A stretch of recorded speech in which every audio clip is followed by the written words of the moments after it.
All right. Welcome to the stream. How we doing, everybody? It is a bit of a late one, but it's all right. Was feeling a little bit slightly ill just a little earlier. So it was kind of like do a late stream or don't stream at all situation. But I decided let's go ahead and see if we can knock out a little bit of a late one. We are going to get back into some Tomb Raider Last Revelation. We had just streamed this last week, and we're still going to do Last Revelation. We had beaten the main game, but we're going to get back into it, and we're actually going to see the Times expansion, which I've never seen. This was a promotional thing that I think was released kind of UK exclusive. I don't know that it's ever been released in the US officially. I'm pretty sure you could get a hold of it. I remember seeing it in like compilation packs, but this was an expansion that was released via newspaper. I think at the time they were doing a 50th anniversary of their coverage of the King Tutankhamun expedition or something something along those lines. I remember reading about this a long time ago, so anything I say is digging deep from that knowledge. But yeah, I've never played this myself. I hear it's decent. I hear a lot of people actually say that it's the best expansion. So we'll put it to the test. I'm glad they included it in the collection here. But we're going to go ahead and get into it and check it out. And I'm assuming it's not going to be too long. It might be. You never know. We might have like a Tomb Raider 1 expansion on our hands when it ends up kind of almost being its own game. But I'm assuming it's going to be pretty short. If it does end up being on the shorter side, we'll go ahead and continue on with a little bit of Tomb Raider Chronicles and start that game up. So, should be pretty exciting. But let's go ahead and get into it. I think we need to start a new game here, and then, there we go. The Times exclusive.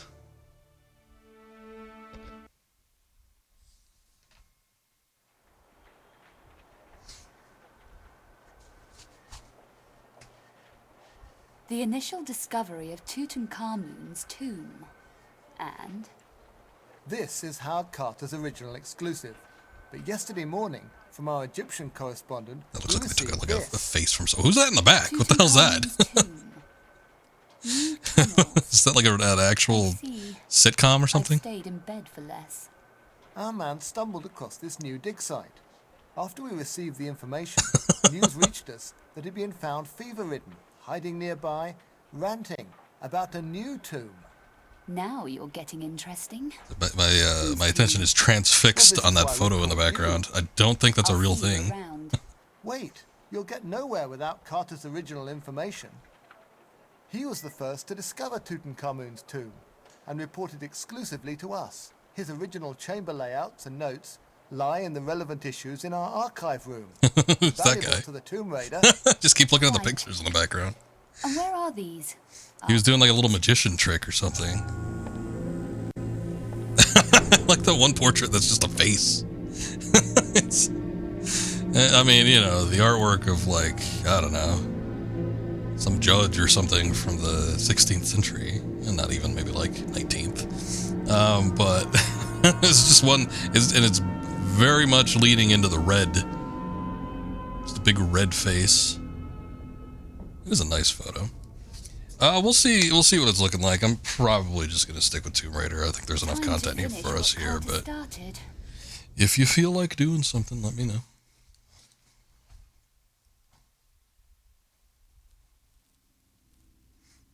Okay, they made that whole set and everything for nothing.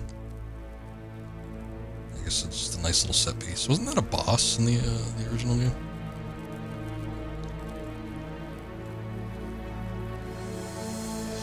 Oh, here she is. Pulling a late one, Akuma. Alright, sounds good. Alright. Well, let's go ahead and start off by making a save. Even though we just started the game, that's alright. What do we got? We got pistols, binoculars. How many flares? Just 3? Alright. This shouldn't be too bad. These Anubis-looking fellows look pretty cool, though. They don't look quite as cool in the the original.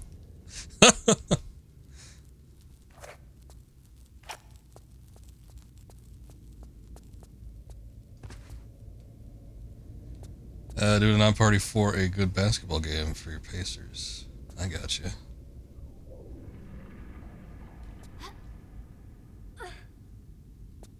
Did I say basketball? Sorry, I'm just like on autopilot. So again, this is an expansion that I think was released sometime after the original game got released. It might have bled over into the release of TR5. Not 100% certain. I just remember hearing a bunch of stuff from back in the day. Again, it is connected to a newspaper called The Times, which of course we saw a little bit of at the beginning there. So sort of a promotional tie-in, I guess we would call it. But again, from what I've heard, it's actually a decent little expansion, so we'll get to see it. I have not seen anybody stream this or anything either, so I've got no clue what it's going to end up being like. Even Benny, I think, didn't end up streaming this. I think he was just aiming for the main games. Talk about Benny sometimes, but we rate him a decent amount on the channel here, and he's a big Tomb Raider player. He was playing the Remastered collection as well. He was just flying through it too. But he, I think after he finished the main game for TR4, he just moved right on into 5. Look at that, that looks cool. Yeah, it even looks cool in the original.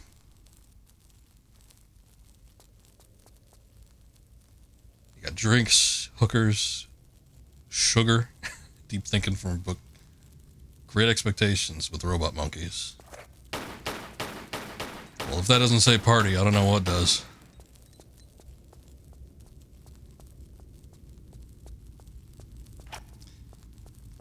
But yeah, we finished up TR4 last week.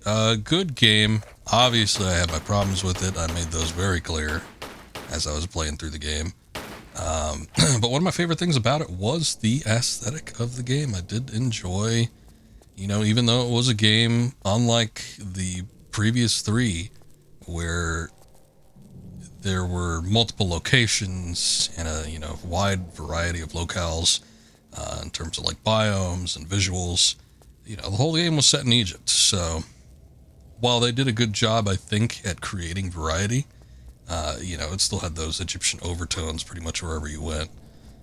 So typical browns kind of everywhere. A little bit distrusting of this, but let's see.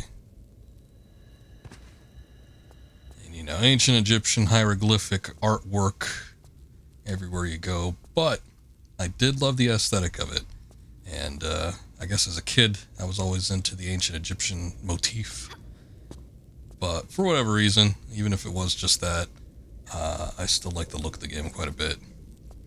So immediately getting into this looks a little bit better than, some of the main stuff that was in the original. You can tell some of the assets are being reused. I do remember these, even in the very first level. These little jackal type things on these sarcophagus or whatever they are. But looks pretty slick.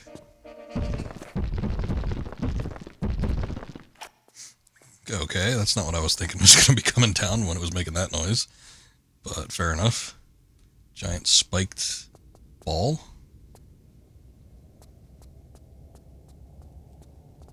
Is it miscolored? Oh yeah, it is. It's miscolored in the remaster, which does make it stand out, but it's like almost shiny in the original, which definitely makes it stand out. I guess let's continue onward. Uh-oh. So you can tell these aren't the statue types. They're the alive types. Of course, we had just seen them in the previous room, and like the previous room, they look completely different. Like those actually look like statues. See, it would be more... In the original, they look pretty close to each other, I think. So you take a look at these guys, and then you take a look at these guys, and the only difference really is the eyes are red. But that's alright. How much ammunition I got with this? 6? I don't know if I should use it. I'm feeling like maybe not. But yeah, as soon as we finish up with this, which, you know, I might take a minute and just kind of enjoy everything that's going on. But as soon as we finish up with this, I may start up, as I said, Tomb Raider Chronicles. I'm actually looking forward to getting back into it, because last time I played it, just like last time I played all the rest of the Tomb Raider games, it was a handful of years ago when we streamed the entirety of the main series. And Tomb Raider Chronicles is actually really fun. I enjoy it quite a bit. There is a couple of things I don't care for with it, particularly the last level, even though I think some aspects of it are kind of neat. But yeah, the last level could be a little bit of a pain, especially since it's glitched and broken. I remember I had to, we had gotten almost to the very end, and I did not, like, diversify my save slots or something, I forget what it was. But we had gotten nearly to the end, just about to beat it, and then I ran into a glitch. And then I had to restart it all the way from the beginning. So I think we ended up scrapping that stream as like a VOD, and then just trying it over again.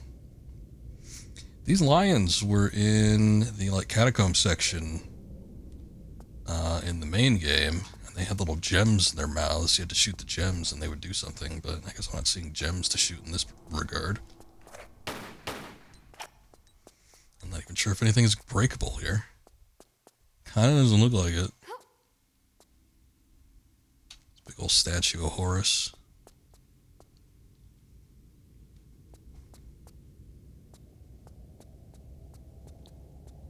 Oh wait, I see scratch marks on the floor. And obviously the biggest indicator is when you walk up and the hand icon pops up, so there is that too.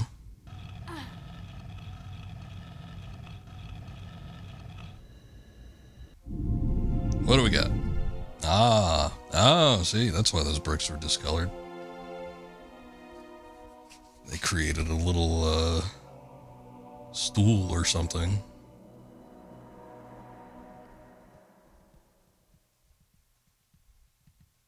Okay, yeah. Game, return control to me, please. Especially if I have dogs coming after me. Oh, okay, yep, it's just stuck. Cool.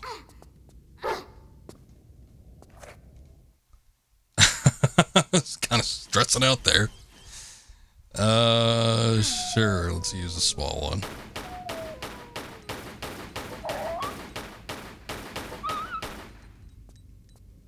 God damn it. Completely frozen. Not much I could do. Coins on the floor, no scratch marks, no hand icon. I guess I can't move that giant jar.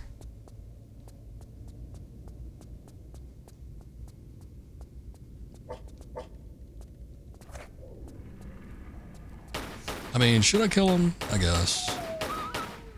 Who knows when I need to actually, like, come back down here. Actually, didn't mean to drop down.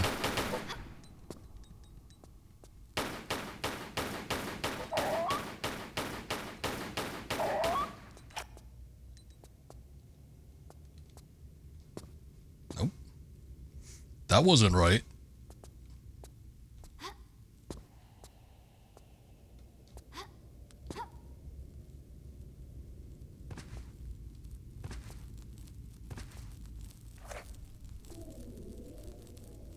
Oh no, mummies. The invincible enemies? That sucks.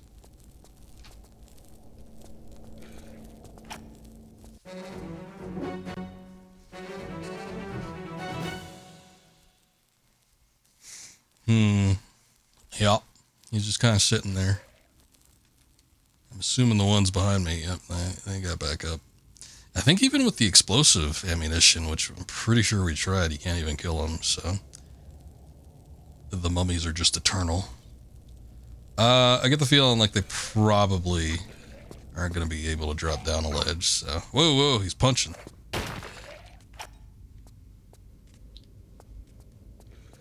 May be safe down here. Okay. It's crocodiles. Oh.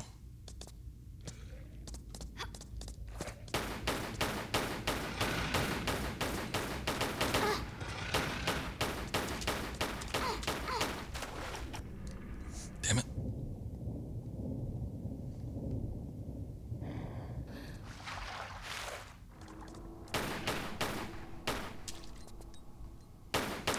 Just about to say, I do not remember the crocodiles having that much HP.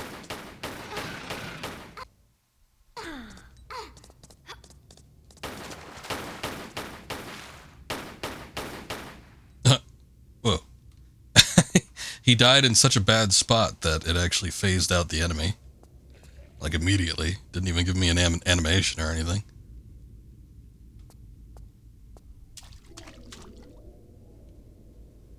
Okay. There is a path, I think, down here. Let's see. Oh, wait. There isn't, but there is a switch. Come on. The only way to grab this would be underwater, so it would have to work. Ah, shit.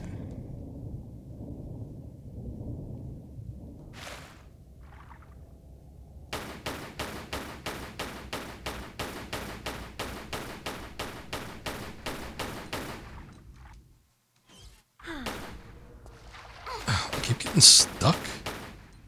Well, they're happening again. They just do not do well on the inclines. Mashed into positions that don't mean to be mashed in. Olivia's cousin. Yes, from Egypt.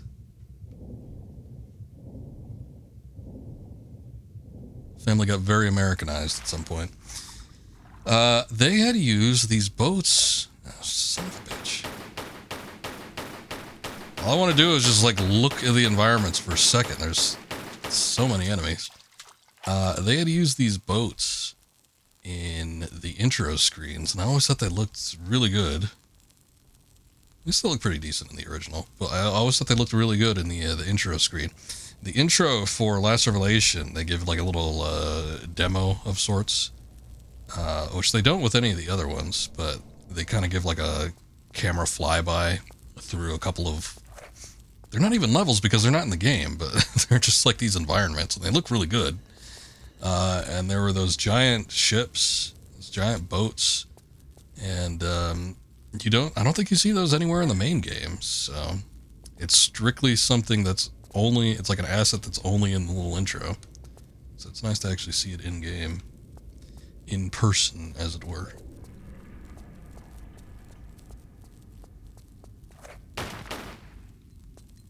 Oh shit.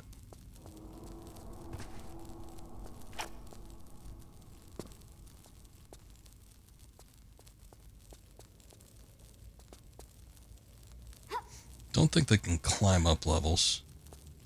I'm going to assume that there's something we need in some of these. Look, there's ammo in that one. Thank God for the free cam. Oh, there's a scope. Scope in the one nearest the treasure chests. Ammo for the one in the back. Health kit. Nothing.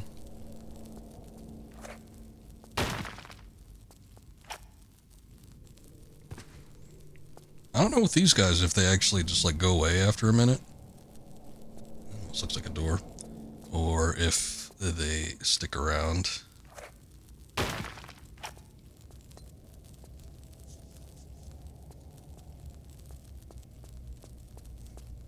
Either a door or a pushable block, but I guess I'm not seeing an icon pop up. If I was doing this the old-fashioned way, I'd just have to try pushing it anyway.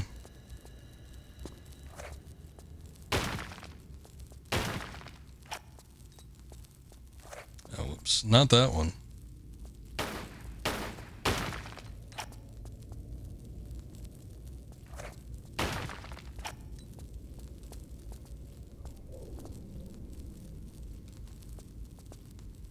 Goddamn.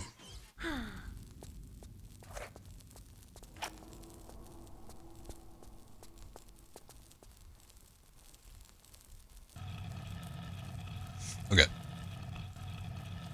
We will have to move that from the looks of it and try not to get stuck on anything.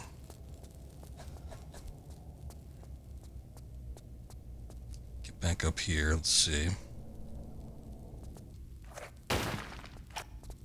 Plenty of this wide shot ammo. Nothing in there. Nothing in that one.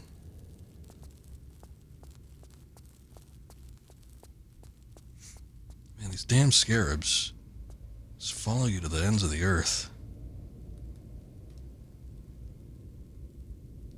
I guess the only reason that brick is down there is to get you back up.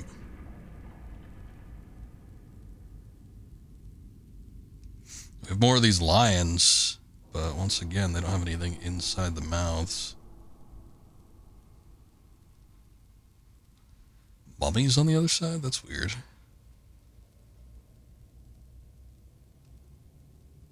It's almost like it's a tease.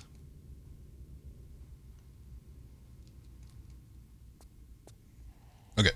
I'm gonna drop down here and see if I can move something. Such as this? No? Okay.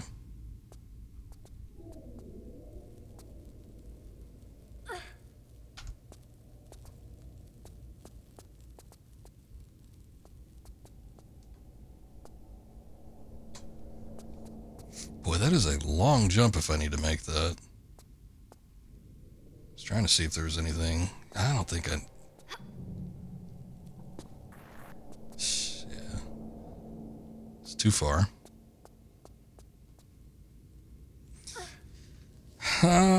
This is weird. I think maybe the implication might be... maybe not. No, maybe. Sand is piled up onto the corners. They're pretty much right underneath the lion mouths. I would almost think that maybe there's something, some type of device that we can mess with to maybe get more sand in there. And then that way I can kind of move about. Thank you, Zero. I appreciate the lurk. Hope you're doing well. Been a minute. Good to see you. I think the scarabs finally left. That's good. Oh, never mind. I shouldn't have said anything.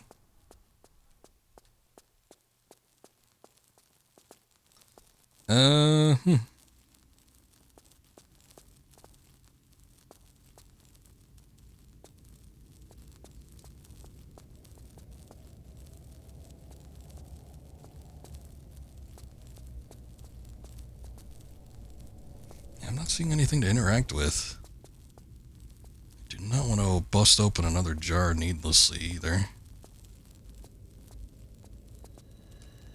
Is there anything on the ground? We know we could push that jar around. So if there was like an indicator or icon on the ground, I might. Well, doesn't seem like it. Try to see if I could push it anyway, but I don't think it's going to be a thing. Those chests are not breakable.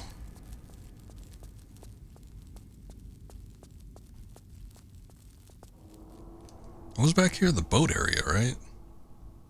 Let me just kind of cam around through here and see if there's anything we were missing.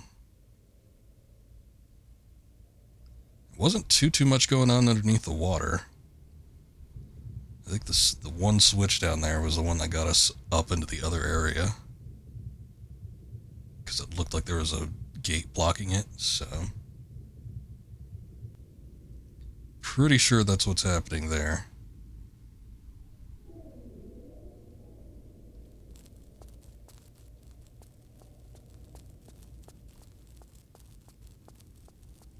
Okay. Well, what we did get was the laser sight, which we can combine with the revolver. We've got 24 of that ammunition. They've really been pushing it. So there's a chance that there's something I'm supposed to snipe. Shoot from a distance. I'm gonna go back and check on the lions. There maybe was something blocking them. I don't know. Some kind of blockage up there. Could have been something that maybe activated. some kind of thing to make the sand start pouring out.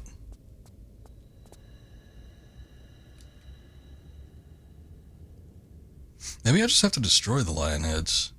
That might be something. Which is... oh, that's a flare. Something in between the lions. Ah, yes, my favorite PBS show. Oh, look at that. It is the lion heads that are breakable. Now that gets me wondering if the lion heads in the previous area were breakable. Again, I was mentioning it, but it's like they were... they had a gem that you had to shoot out of the mouth in the main game.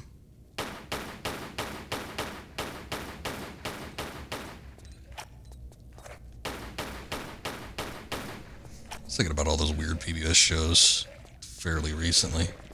I actually had forgotten about In Between the Lions. But I did remember Puzzle Place, I think it was called. Puzzle Place or Puzzle Palace? I think it was Place. Run up here real quick in case another one of those things comes down. Also, did they kill the mummies? Oh no, they probably didn't, but look at that. That door came down. That's good.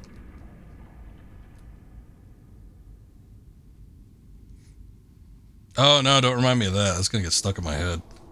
Oh, I hated that. I hated that goddamn theme song. Come on and zoom. Come on and zoom. Come on and zoom. Come on and zoom, zoom, zoom, zoom.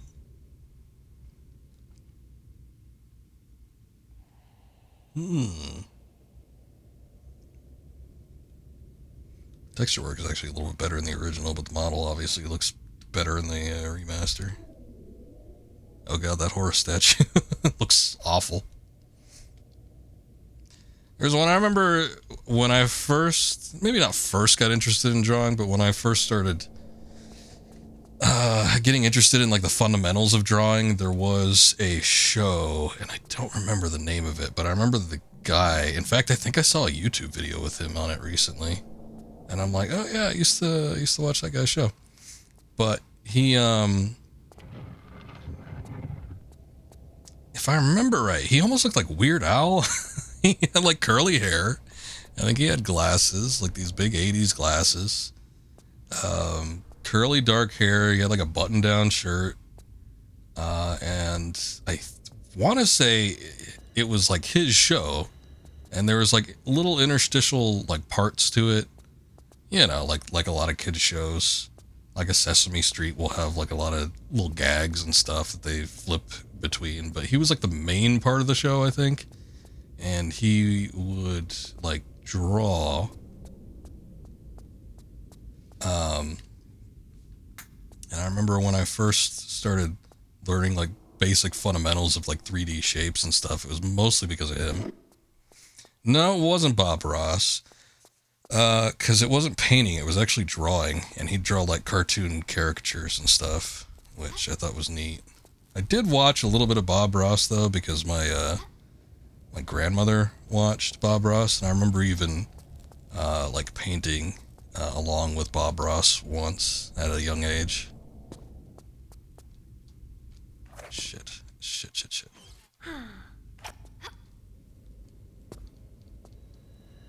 God. Oh, no. I got there. Oh, well. We're not that far back. Too many of those beetles. They just stack up damage. I bet you each one, like, gives damage.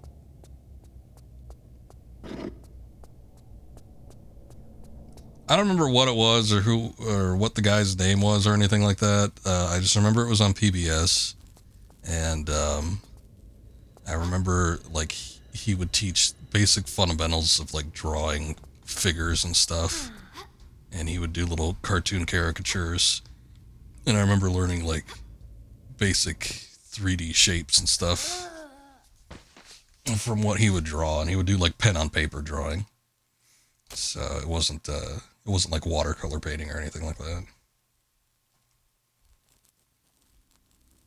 Oh, shit. That's not what I wanted.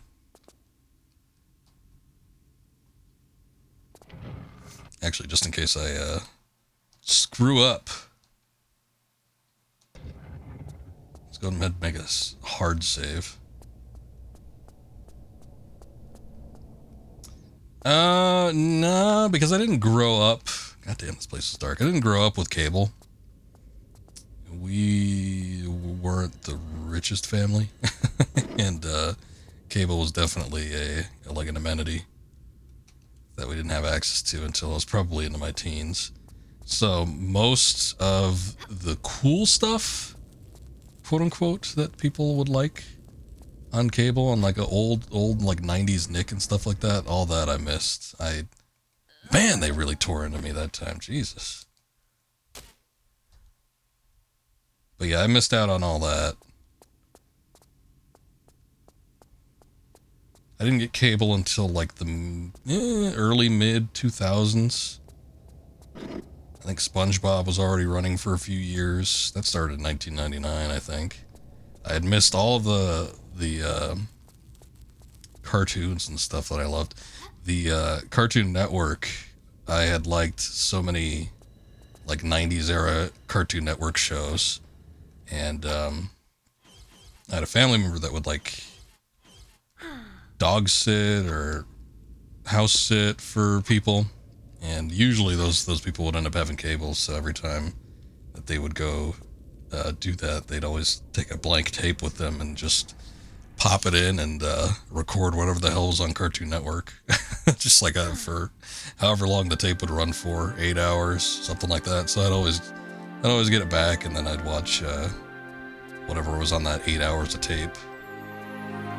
But that's the only way I could watch stuff like Dexter's Lab, Cow and Chicken, Ed, Ed and Eddie, all that kind of stuff that I loved. But yeah, I missed most of the Nickelodeon like tenure. I wasn't even aware of what was on there at the time.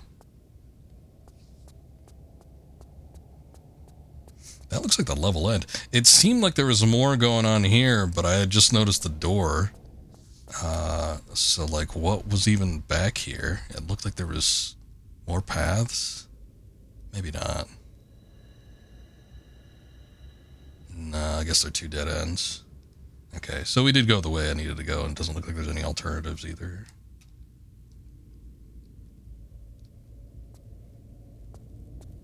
Did that with Survivor? Well, at least Survivor was like on basic television. We would all miss stuff because there were things that we'd do routinely. And, you know, for whatever night it fell on that we would do stuff, there was always like something. For me, it was like wrestling. I think SmackDown had started not too long. Oh, that was it? That was a lot shorter than I thought it was going to be. Holy crap. Well, it was very cool looking. And I had a couple challenging little puzzles and stuff, but, you know, I guess I can't expect a whole lot for a promotional little tie-in like that. You know what I will say though, looking at that, because this is like the I mean they did this too at the end credits for the main game, but this is basically the intro section when you're just looking at like the title menu, and it does these little fly-throughs of the levels. Basically everything that's in the intro was kind of like what we played through. Yeah, because like look at all that, like all this stuff. I know this was all in the original. So essentially, the only thing that they did was they took all these like assets in these rooms and they just made it into playable levels, which I guess is cool. I just said that was like one of the coolest things, and they weren't actually like playable levels that were in the game. It was just like neat little rooms that the the title screen would go through while it's waiting for you to make up your mind as to what you're gonna do. So it is cool to see, like they basically just, it's essentially just that. It's just like a playable version of the title screen fly-throughs, which is nice. There wasn't this though. This would have been cool. The little bridge that collapses.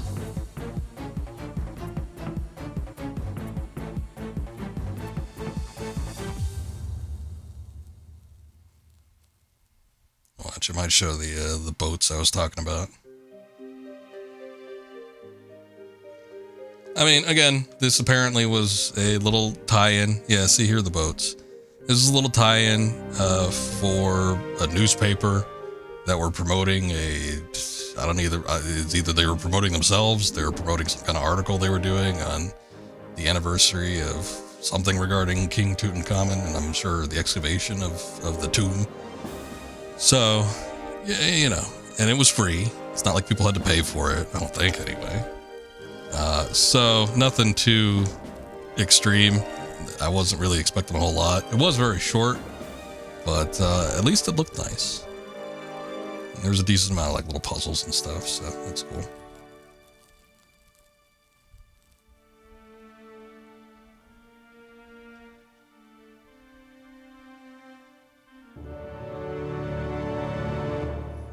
Oh yeah, there wasn't this area either. So there's still some areas that are unique to the intro sequence. They probably could have stretched it out. I don't know. Maybe they were working with like limited data. Although, I don't know, maybe the assets were more like heavy in this day and age. But I was thinking like those first two TR1 expansions are like super long. Again, those TR1 expansions were almost their own game. Looking at them, they were like really long levels and they had a lot to them. And they were available. You had to download those back in like the 90s, which I'm sure, even if it was just a handful of megabytes, that probably would have taken a long time. So, although the TR, it's not like they came out in 1996. I think the TR1 expansions came out maybe in 1998 or 99, something like that. But still, late 90s for dial-up internet. I'm sure it was pretty substantial to download those. And I don't know if this was a download. I think it might have just been like a disc you got or something. But it's been a while since I've read up on it, so I don't remember the exact method they used to distribute this. It might have even just been paired with, another release of the game. Who knows?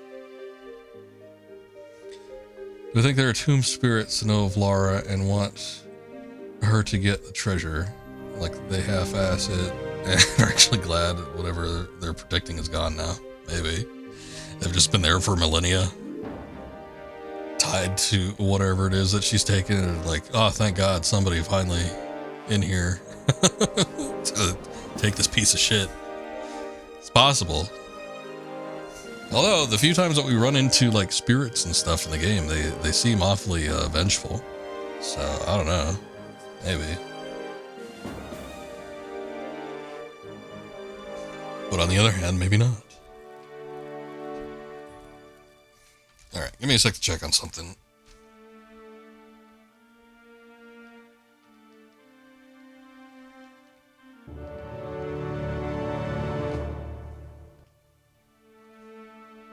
Are they just like rolling through the main credits? Because I was like, that's a lot of credits just for like a tiny little expansion, I guess.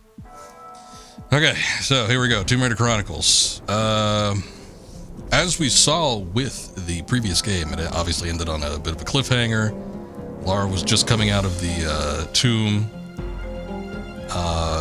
and it looked like she got crushed by debris. And Werner von Croy was like, "Oh no, what will we do?" But he had come back to his senses at the very least, so we had seen that he at least had attempted to try to save her for a minute. So no longer possessed by Set. So what Tomb Raider Chronicles is, it's a bit of an anthology game. It'll kind of go through different periods of Lara's life for some adventures that were not covered in the previous games. Little stuff. It's anthology, so nothing. I don't think there's anything like major that ties all the games together or anything like that outside of the people that are telling the stories, recounting the tales. But it is an interesting concept. So this was my second, I think, Tomb Raider game. I think it was the first Tomb Raider game that I bought brand new.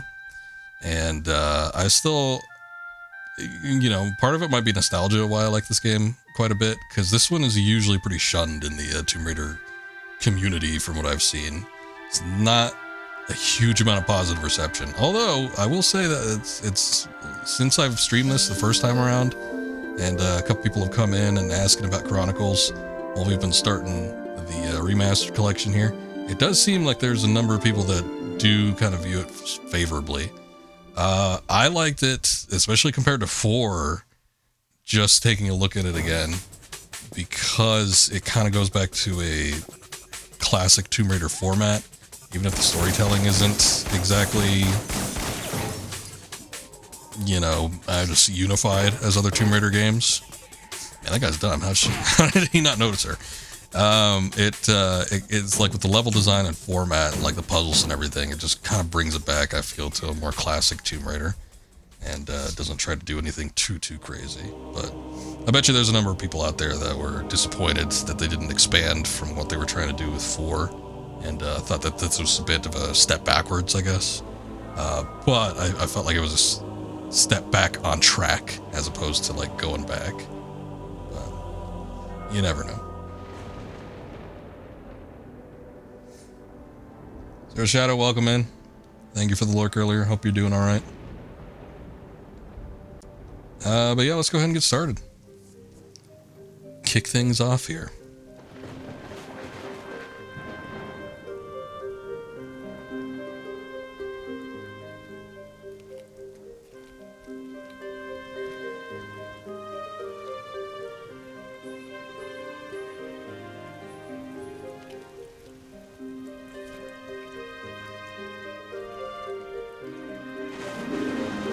I missed that message earlier. I think speedrun it if the times expansion. I bet you there's people that do that. I do wonder. Hey, Desla, thank you for the lurk. I appreciate it. I do wonder how little a time you can complete it in, because we finished it in like 30 minutes. I'm sure somebody could finish it in like 5. She will live on forever in our hearts. Surely, Winston. And for this is but a memorial service. There may yet be news from Von Croy in Egypt. Indeed, we can only hope and pray that she may yet return to us. But I fear Von Croy digging in the hopes of discovering her alive may only be met with black reality. Indeed, indeed.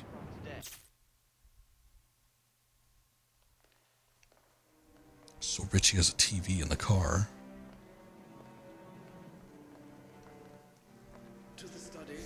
Also, we get Winston with some actual dialogue. Incredible. Indeed, my friend. Even the heavens cry out. Ah, the Philosopher's Stone. One of Lara's early conquests, and one of her most challenging pursuits, if my memory... And it's just in her private collection. You would think with the Philosopher's Stone that would have like some sort of significance to human society, but nah, it's just sitting in a room somewhere. She certainly knew how to paint the town red. Colonel here is just fingering it. Well, god darn, ain't she just a picture? Ah, the charming Mr. Larson. Has Pierre let you off the leash? Talking of which, where is our learned friend? Oh, he's around. You got the cash? I've got the cash, but I don't deal with the monkey.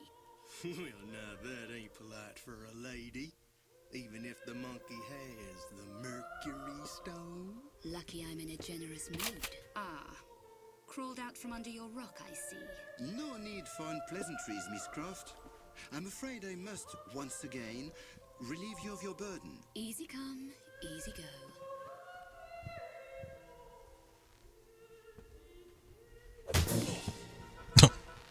He didn't need to go back to do that.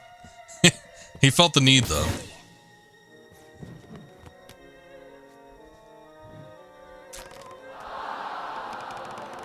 This is too exciting for the opera. Slow down.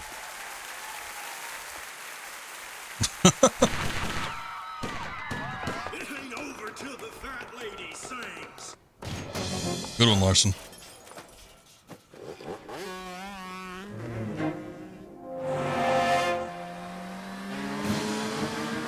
Fucking Rockpo, baby!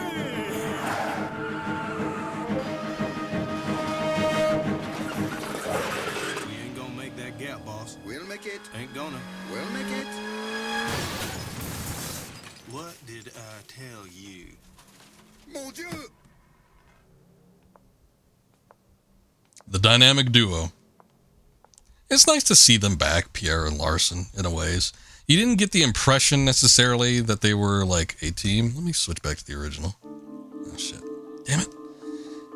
If you look at the original loading screen for Tomb Raider Chronicles, they have that shot of Lara just hanging on the bars while she waits for Larson and Pierre to like drive up and smash their car into it. But in the original loading screen, they crop it in a way where you don't see her dress, and it just looks like she's standing there naked. I mean, just the way it's cropped. But they didn't include that in this one for whatever reason. I guess they weren't feeling the sexuality bug. Now the whole world knows Lara is now alive. Well, no, this is a recounting of the past, so she's still potentially dead. Stand next to the crate, push forward, and then action.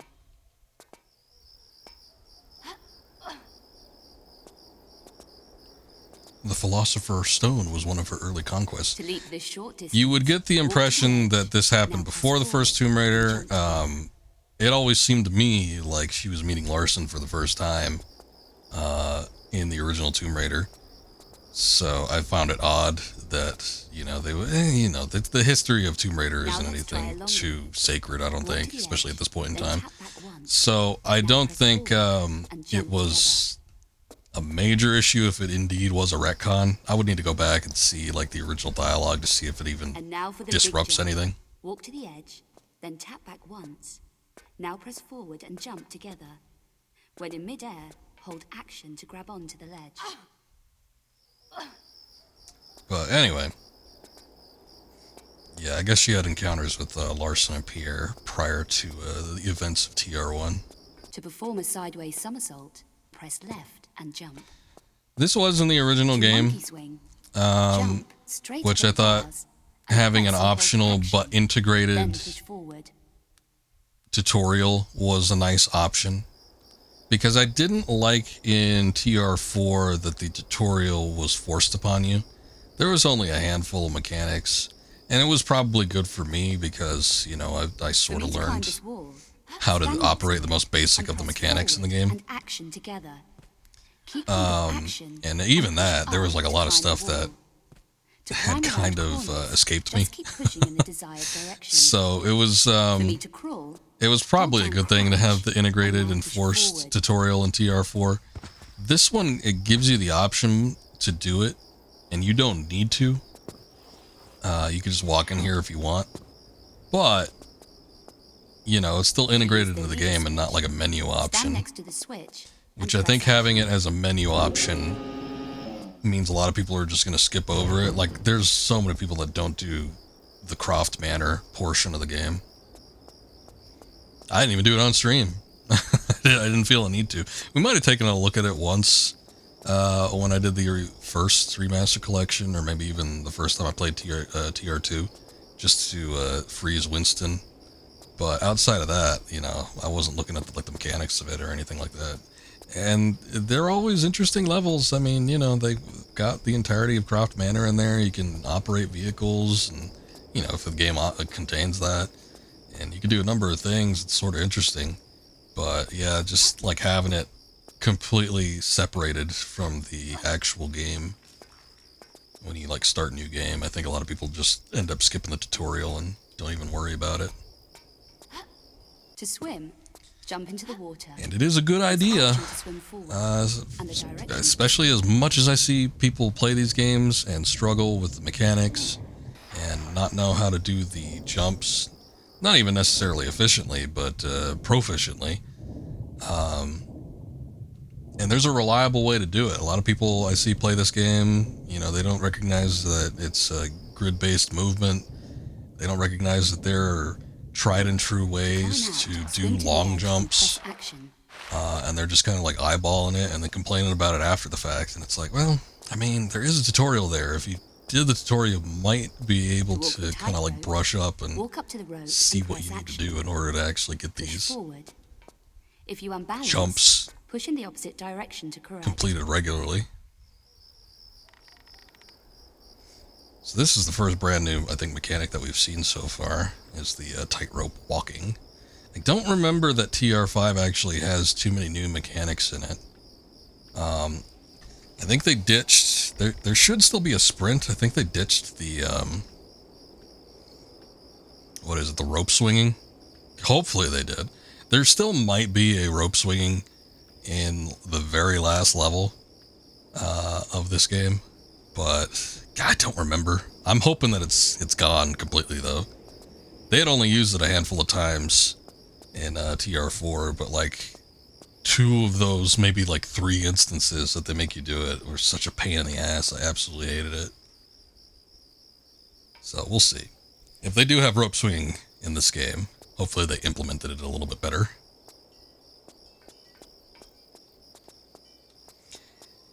And this is part of the game. This is a little bit of a level, so I sort of wanted to check it out. I think there's an achievement for doing it too, so we'll see. Gives us a little brush up on what to look out for, though. I do remember there was a problem when I streamed this game a few years ago, where I did not recognize, like, something I needed to do. There was, like, a particular mechanic or something that I just completely missed. And, I don't know. Maybe if I had done the tutorial or something like I've been saying, I probably would have seen it quicker. I don't remember what it was, though. I just remember wandering around for a long time and not recognizing that there was something I could interact with. And then as soon as I found it, I'm like, ah, shit, I should have known. Oh, see, there's an achievement. Well, you can't see that, but there is an achievement. Dress rehearsal. So we got it done. Although it didn't seem like there was an underwater portion I feel like I missed. I don't know. Go back and check it out, I guess. Maybe. Oh no, I have to do that whole tightrope walking thing again, don't I? Maybe not. Yeah, there was like a underwater path I think I opted out of actually doing. I don't know if it's just an alternative way to do it or what.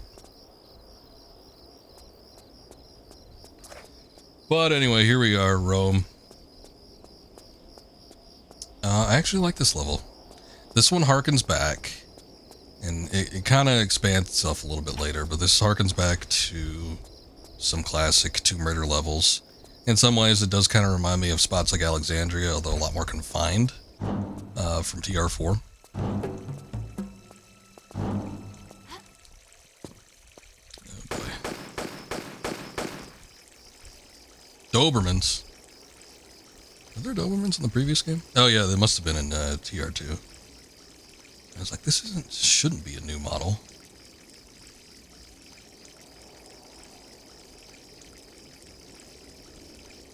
But it is also a urban environment, partially, which, where are her guns? Core, for a long time, was never too great at the urban environments. I think maybe by TR4, they started to kind of get the hang of them a little bit. TR3 had the nightmare level that was London, which is really bad, especially the starting level of London. It could be one of the worst levels in the original core tenure for Tomb Raider. It's not one of my favorites. But they started getting it a little more when it came to TR4. I feel like the urban environments in Last Revelation weren't terrible, aside from the fact that they were very hard to navigate if you needed to cross across multiple maps, which you often did. But having something that was slightly more confined with this, like the Rome section, I remember thinking this one was actually pretty good. And then by the time you get to TR6 with the Angel of Darkness, you know, say what you want about the bugginess of the game, but I do feel like a lot of the environments, especially early on in the game, that had to deal with most of, like, you know, towns and hopping across rooftops and stuff, I think they did a pretty good job with it. I've certainly played worse, including from core, that try to replicate just a sort of like city or town or something like that. So Angel of Darkness, I feel like they were just starting to perfect, you know, kind of less the parkour playground and find a way to sort of integrate an actual level into like an urban environment.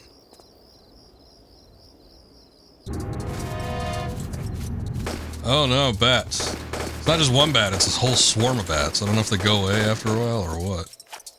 Jesus. I think they leave you alone after a minute. Yeah, there they go.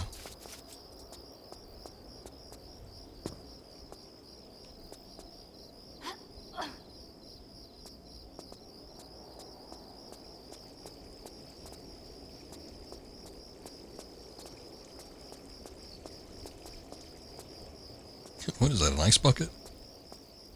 Big old glass vase.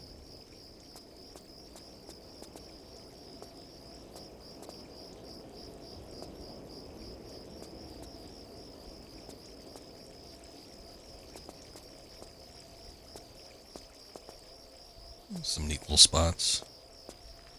What about 2? Venice? Yeah, I guess Venice is sort of an urban spot, but it feels so limited, and then you're not in it for very long. Like that very first level of Venice, you know, you have a couple of buildings, and most of them are just like kind of run down. You know, they almost feel like tombs in their own right because they're supposed to be like those old Venetian buildings where people probably moved out of them a while ago. So they don't necessarily feel like a true urban environment, but just incorporate like buildings and stuff that would be.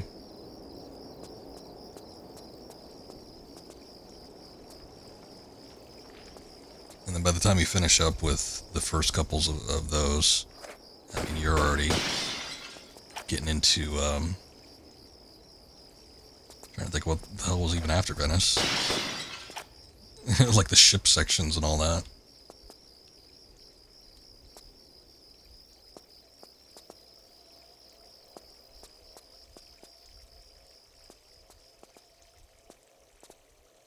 It's kind of fun, breaking glass, hopping windows.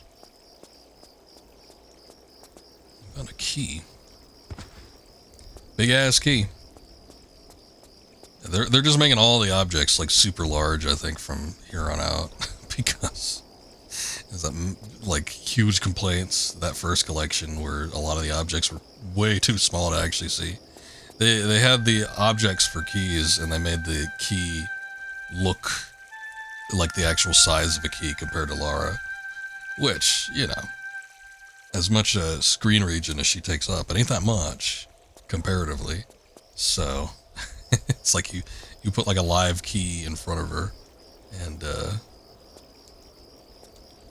she's just gonna dwarf it to the point where you're not even gonna see it. Don't you growl at me. Where even are you?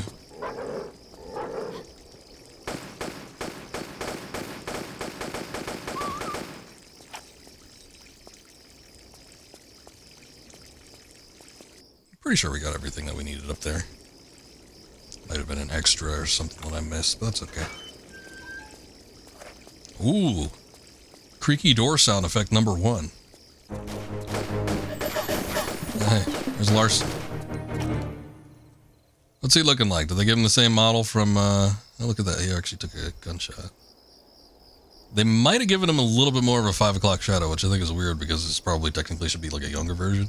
I didn't like the way Larson looked in TR1 Remastered because he looked like a Ken doll, which he still kind of does a little bit, but they gave like these dark circles under his eyes, and I think they gave him a little bit more of a 5 o'clock shadow, so maybe he looks a little more haggard. There's just like very, very minor differences. The same model, they just slightly textured it different, which is fine. I don't care. But he looked so much like a Ken doll in the first one. Pierre wasn't too far off either. I think they probably gave him the facial hair, but aside from that, he's just so smooth looking. I was actually worried when Von Croy popped up in Last Revelation that they wouldn't make him look old. I'm like, oh, is he gonna look like a Ken doll too, just like with a hat? How'd you get over there so fast?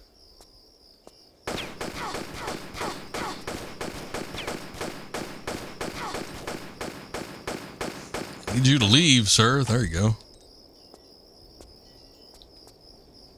I'm just gonna cross the tightrope with you shooting at me.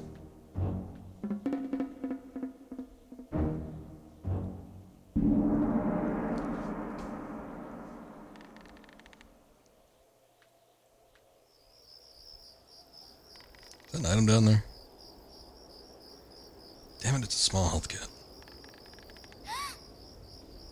It's okay, Laura, you won't take any damage.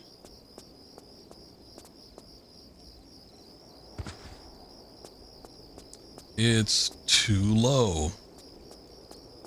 And if you didn't do the tutorial, this would be the first time of you experiencing the tightrope walking, so they won't put you in anything too perilous. There's a section coming up. I remember it's kind of towards the end of the Rome levels, but there's something I had to do multiple times when I streamed this last time. It was like it was a timed sequence where you had to run through sort of an obstacle course and get from point A to point B with a couple jumps and turns involved. And I remember I had to try that like half a dozen times or more. It's probably the only part I'm not really looking forward to. Although, I will say that there was a similar sequence in TR4, and when we did the remastered version a couple weeks ago, whenever that was, it was pretty early in the gameplay. I did it first try, so maybe, hopefully I'm better at these games than I was when I was dusting them off for the first time in decades, when I streamed the originals a while back, but who knows.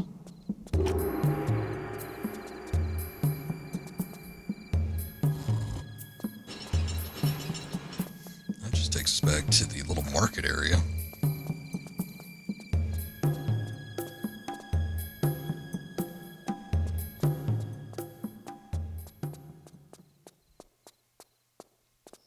What do we get, too? We got like a pentagram looking thing. Garden key. We have the mercury stone, which we're going to use in a bit.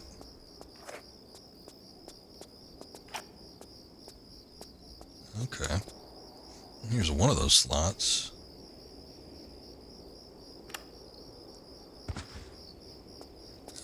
And yep.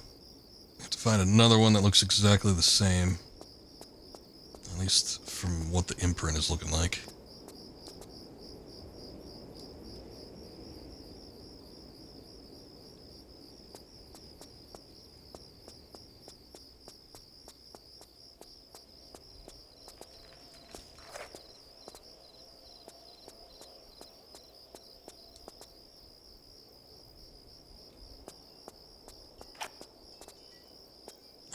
I'm getting a feeling like I remember this. There was like they did a lot of swarm stuff. I think I remember there being like a swarm of rats. It was weird. We've seen a swarm of bats, and then I think there's like a swarm of rats. It operates the exact same, except instead of hovering near your midsection, they're just like kind of swarming your feet.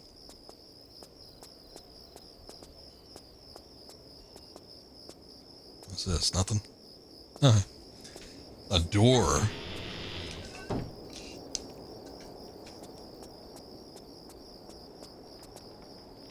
That big ass lock. She should be able to hit that, but I guess not. Here's a scope. Do I have? I don't have a revolver, do I? Didn't carry over from the previous game. No.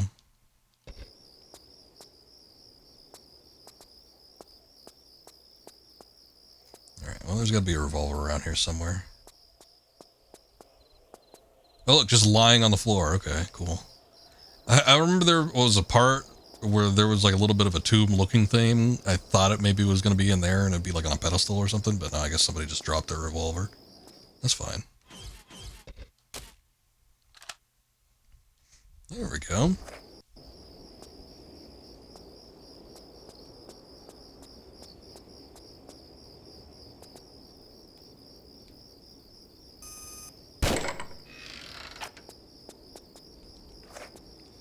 I think there's a way to change the hotkeys. I really should put, considering... Oh, look, here. It's the swarm of rats. I think considering how much I usually end up using the revolver, probably should try to find a way to hotkey that if possible.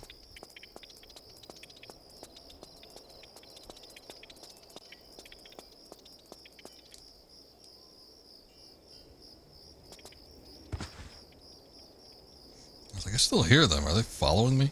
I guess not. We haven't done a hard save yet. Let's go ahead and do that.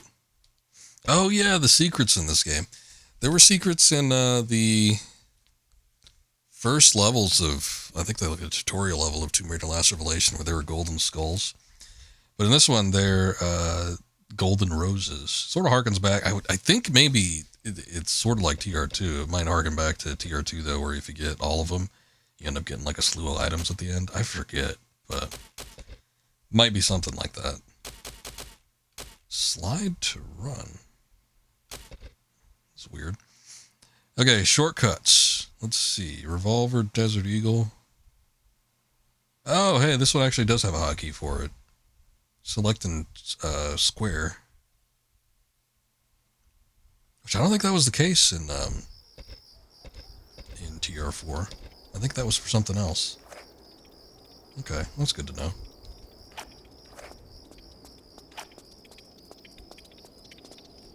These rats are still here.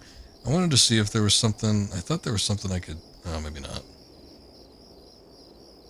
There is a room in there, but I don't know if I can. I should have walked up to it to see. I don't know if I can interact with this door or not.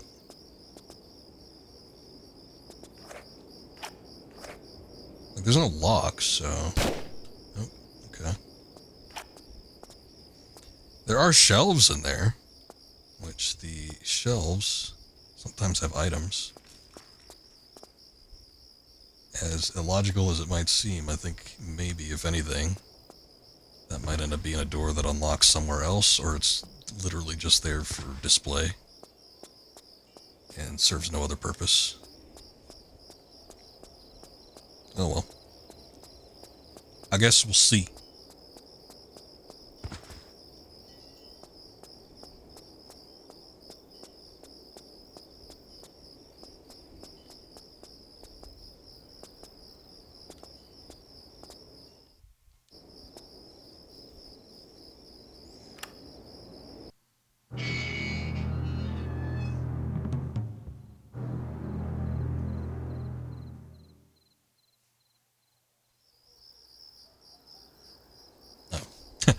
You put the keys in the slots that are in front of a gate, but they don't open the gate that they're in front of. They open the gate to the side.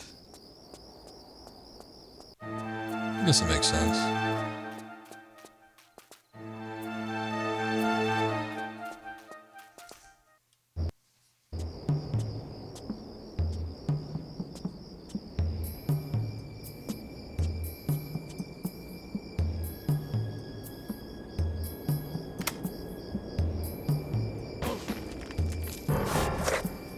Rodents, I wouldn't wonder. Big rodents. Imbécile!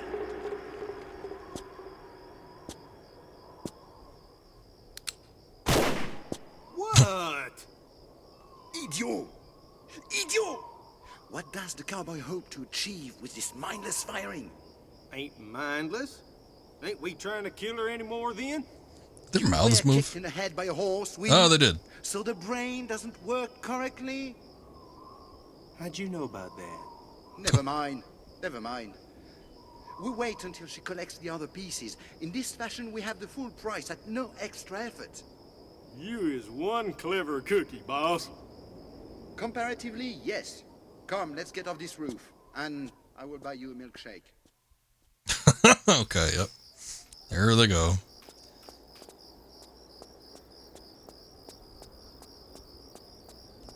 No, it doesn't. Oh, the gate. Yeah. Well, yeah, he tried. I remember this. Oh, yeah, they don't look too much different. They're actually bigger in the original, which is weird.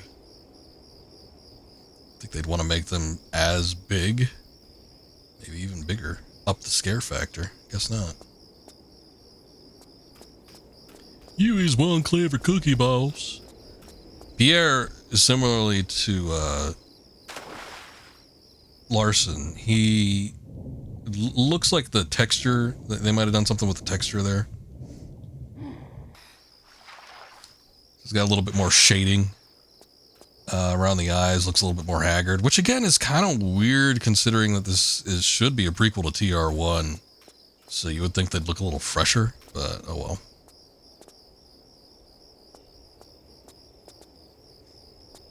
What's up, Desolate? The original is bigger. That's what she said to her new husband when they got in a fight.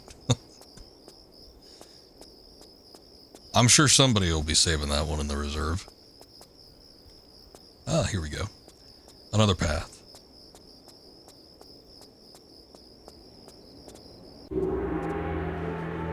Hey, this is the thing I was thinking of where we might find the pistol. But no, we found it earlier, just on the floor. So there's something else to do with this.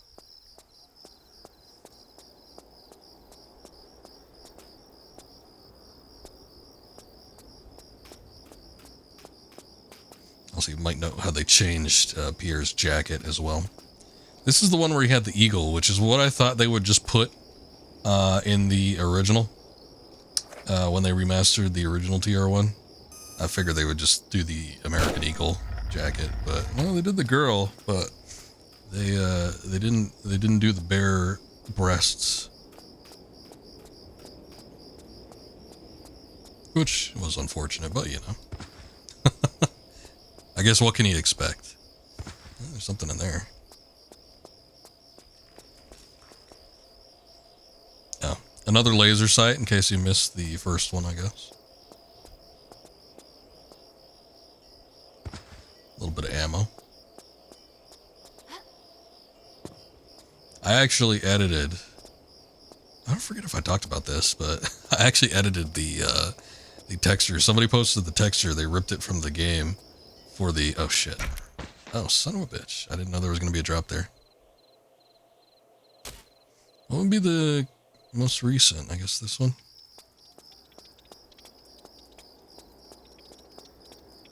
Alright, we're not that far back. But anyway, somebody had posted the raw texture from Pierre's jacket, and I edited it and posted it exactly where somebody posted that texture from. And then I found it, I don't know if it got to Nexus, but I had edited it basically to match the original. So in the original game, Pierre has like this, what would you call it? Like a pinup girl, basically, on his jacket. And I forget if she's like wearing a jacket, but you know, the breasts are out, basically. So I had edited it to match the original. And because with the remaster, I don't know, they put a bra on her or something like that. I'll just make it closer to the original one. Turned out pretty good too. Used some nice texture filtering. Didn't look too shabby. But yeah, it ended up in like a mod place. I don't remember if it was Nexus, but like some place had it. And I'm like, oh, that was mine. I guess they're just taking credit for it. That's fine. It was all anonymous to begin with.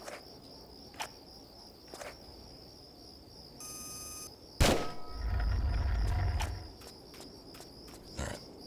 Just a little quick save here, just in case.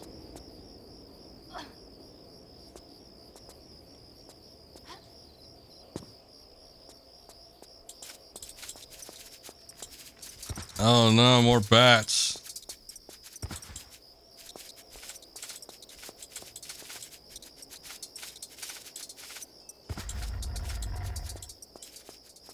Of course, as soon as I pull the thing, then they leave. So what opened up? This? Looked like there's a path that was underneath as well, but...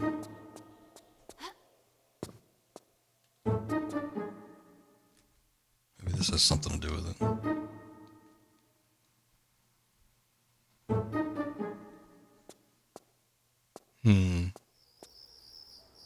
Well, what's up with the birds? I remember being able to interact with them. Maybe we couldn't turn them directly. Did like a device for that or something.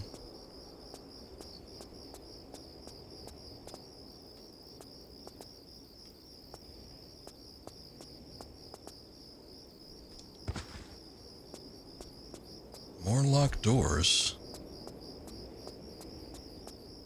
I guess it's not that way.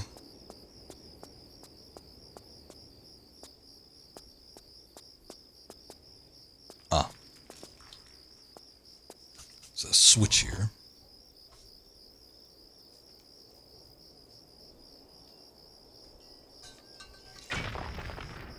Oh, okay. I just turned in completely different sculpture. I I don't think it was even inside it. It just morphed.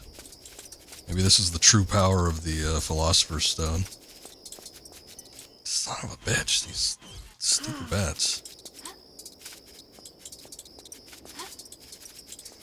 This might be one of the more annoying enemies. Okay, they went off fairly quickly, but it's like, they don't even, you can't do anything with them. Like, I don't even know if you can outrun them. Maybe a door opened up over here. Like, the rats, it looks like you can outrun. I don't think you can outrun the bats, though. And then the bat, it's like you can't shoot at them, you can't, like, kill them or anything like that. You just have to endure it. Which is sort of dumb. But whatever.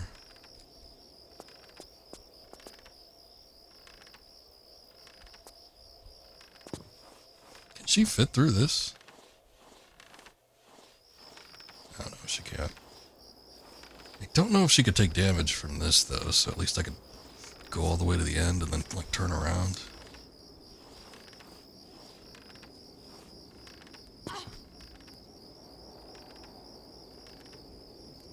We could turn corners here, so that's nice. Which we could turn corners in TR4, which I didn't even remember.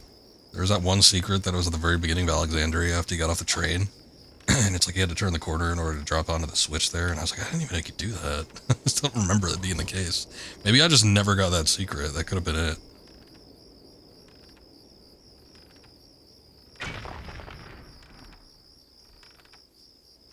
Yep. Another metamorphosis for the statue there.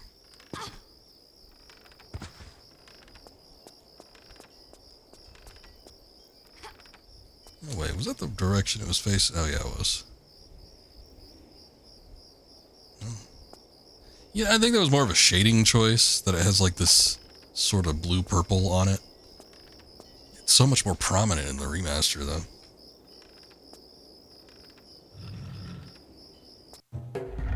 Okay. That's what opens the thing underneath. Looks like this gets us one of those keys, too.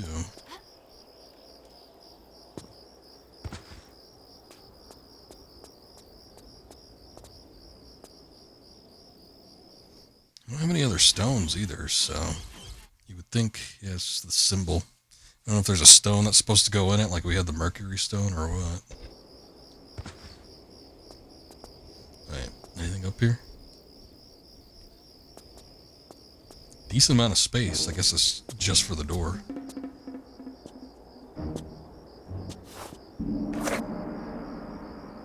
Calm, calm, Lara. We're all friends here.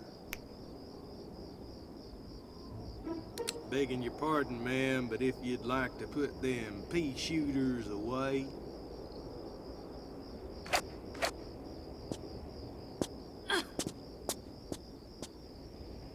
Now, the second stone, if you please, Miss Croft. Come get it. It's a little too late in the evening for these games. Larson, search her, if you please. Well, god darn if I don't get all the best jobs. You want to try the back pockets? Larson! Enough! Enough! My patience is exhausted with this childish nonsense. The stone, Miss Croft. If you put this into that gate, Pierre... Probably should check the backpack first. Just being honest. I'll put it in then. I know what he was going for, but still. That will be one of the stupidest moves you've made. And that's saying something. I think you'll appreciate.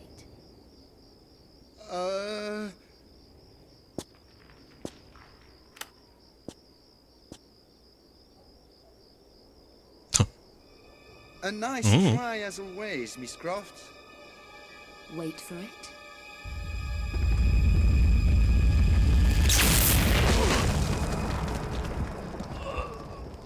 Don't say I didn't warn you. What is it? What have we done? In your usual flamboyant style, you have set in motion the next gate phase. Next gate phase? If my memory serves me, the gate has realigned itself. And if it does not receive 2 stones in the next few moments... If I was you, I'd grab your Cro-Magnon cowboy over there and run as fast as your little legs can carry you. Au revoir, mon cher.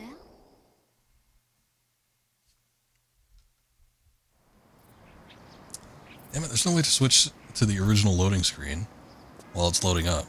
It's such a weird one. It almost looks like it's a postcard or something. I just want to see the one where she's standing at the gate, but I don't think they'll let me do it. It might not even be in the game. Maybe they thought it was distasteful or something. Alright, well, we're in a brand new area. Whole new section. Do a save here. Save at the start of the level.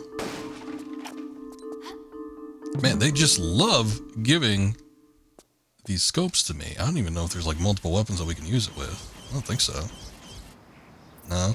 See, they don't even, it doesn't even register as an item in the actual like menu if you've already picked it up. Just like really want to make sure you didn't miss out on it. Must be important. Should tell you though that I guess you're going to be doing something with the scopes, so probably not a bad idea. I think this level took me a while when I first played it back in like 2000 or whatever, because I didn't know that you could shoot those boxes. And we had gotten a crowbar out of one of them, so that's a key item. I probably ended up getting stuck. But this isn't the first time that I've skipped out on that. Like when we were playing TR4 not that long ago, I was like shooting some of the weird little bench looking things. Yeah, it's like you needed to use it to open one of these doors. And this is like one of the first things you need to do too, so I can imagine being frustrated as a kid, like walking around this whole area and not knowing what I need to do or where I need to go because I missed out on the crowbar from not shooting the boxes earlier.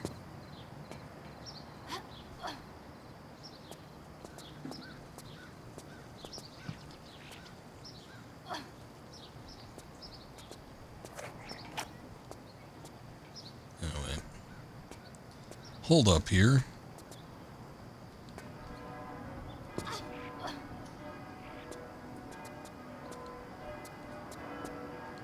Plenty of bells going off.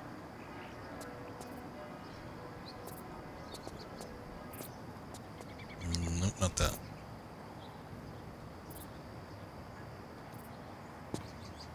Okay. I was actually hoping to drop onto the top box, but at least there was one underneath it that I could get on.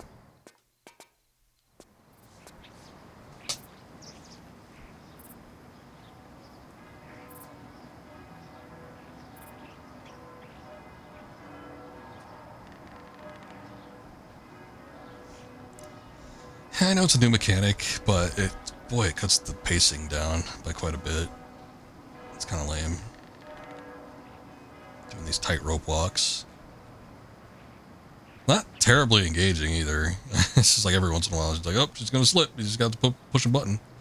I remember they did it a similar version in Uncharted. I think it was the first Uncharted. Oh, shit.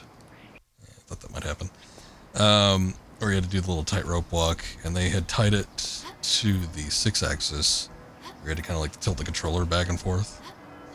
I remember the grenade thing was something that was lost on me when I first started playing that game, and then a friend for sure, because I remember asking him specifically, I'm like, how do you get the grenades to work? Because usually I'm a pretty big fan of using grenades in like a combat scenario. So typically if they give me the option, I'm going to take it. And I remember trying to use the grenades so often in that game. And what you had to do was you had to tilt the 6-axis controller back, you know, to kind of like aim. And I didn't get that at first. So I remember asking a friend, I'm like, how do you even get the grenades to work? And he's like, oh. He's just like, sometimes it just does and sometimes it doesn't. I'm like, all right. Seems kind of broken, but okay. But yeah, you just had to tilt the controller back and forth. I feel like they were probably forced by Sony to incorporate weird little mechanics like that. It's like, oh, we got a new way, gyro in the controller. We gotta find a way to implement it. Should I get on that? I think I could probably jump back down. I'll just quick save just in case. Get that ammo. Which I actually thought when we first saw that was that wide shot ammo for the shotgun, but they might have done away with the different ammo types from TR4. Now it's just the revolver.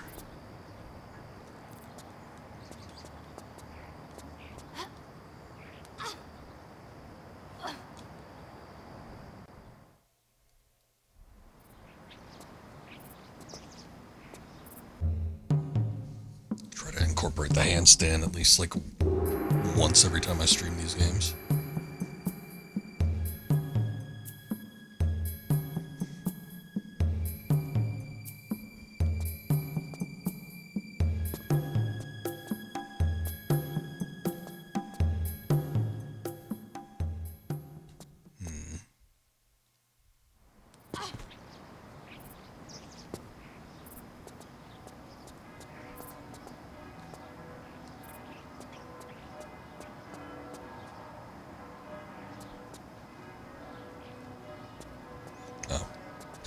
There's no pipe.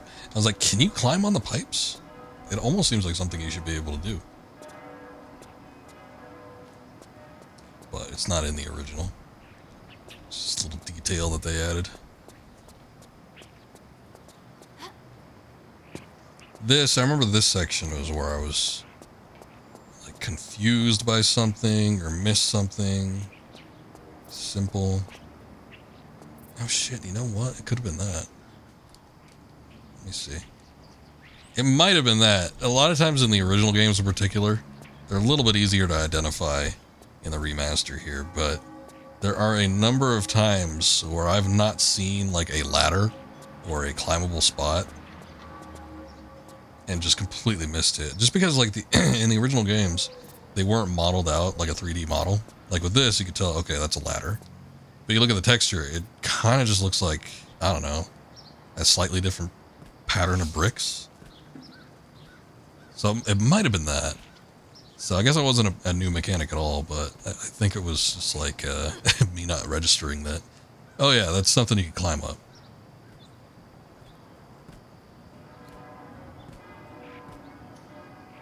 I guess that's supposed to be rust. It almost looks like somebody like bled out on the top there.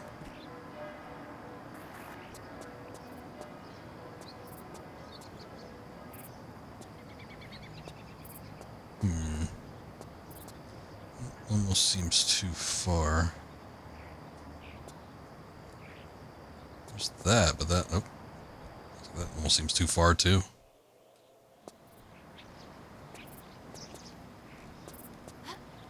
Shit. Yeah, I didn't think I'd get that.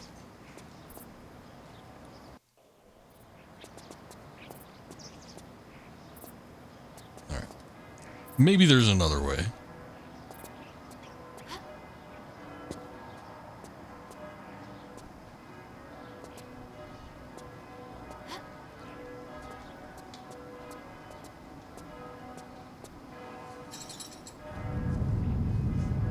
Okay. So many bells ringing. I wonder if these are tied to clocks or something. But if this is like how they have to do maintenance on these things, that would suck to get up there.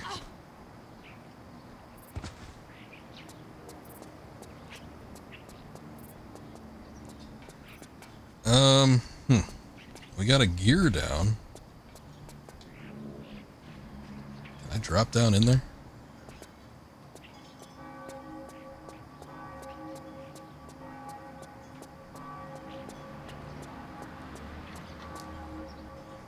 I think maybe we have to do something. There's like this big circular door.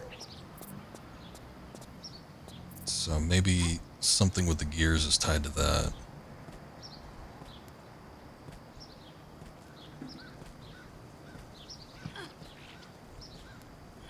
Do I think the people that go into clock towers have a high chance of getting tinnitus? Probably. That or going deaf. In the Hunchback of Notre Dame, like the original book, wasn't Quasimodo like deaf or near deaf because of the bell ringing that he had to do. I mean, those things are goddamn loud. You hear them, you know, if a town has like church bells like that, or like a clock tower, and you can hear it all throughout the city, which covers miles. I would think they're pretty loud, so you'd have to be like a good distance away. Oh shit, I meant to quick save. I think he was.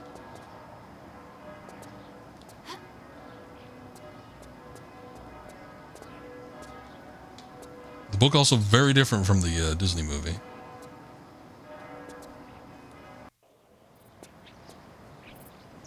As most things are, usually the Disney variant is much tamer than the original fairy tale for a lot of those 90s movies, but I think in particular The Hunchback of Notre Dame is like, it's so different. it may as well be like a new property. It's got like a couple characters, but it in no way like follows the original story. The movie like kind of sucked. We watched it somewhat recently, like a month or two ago, because I've been rewatching some of the 90s Disney animated films since I played Kingdom Hearts. I'm like, I want to rewatch some of these. And you remember the ending to it? The ending in the original or the ending in the movie? And anyway, I've been watching a couple of them. Some of them have not been that great. Hercules, I don't remember holding to like a high standard, but I know a lot of people that like it. And when I rewatched it, I'm like, oh, this is weird. It was so like goofy, and like any moment of tension I felt just was completely out the window just because of how goofy it was. It was such a silly movie, especially compared to like some of the previous ones, which, you know, they have their jokes and everything. I mean, Aladdin's got Robin Williams as one of the primary characters. You can't expect it to be taken like too seriously, but like it has its tense moments. There's tension and drama in that film, and I feel like everything with Hercules is just like non-existent in terms of like the tension or any kind of drama, just because of how goofy it is.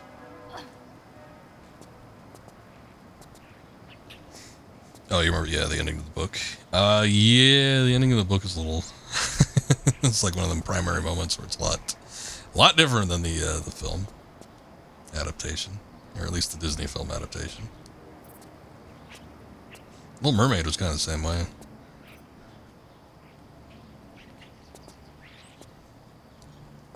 So you take those fairy tales that end in some form of tragedy or something.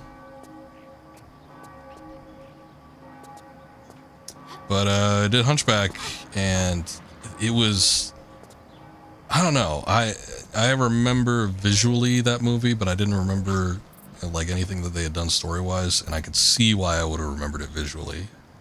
Visually, it's a fantastic film.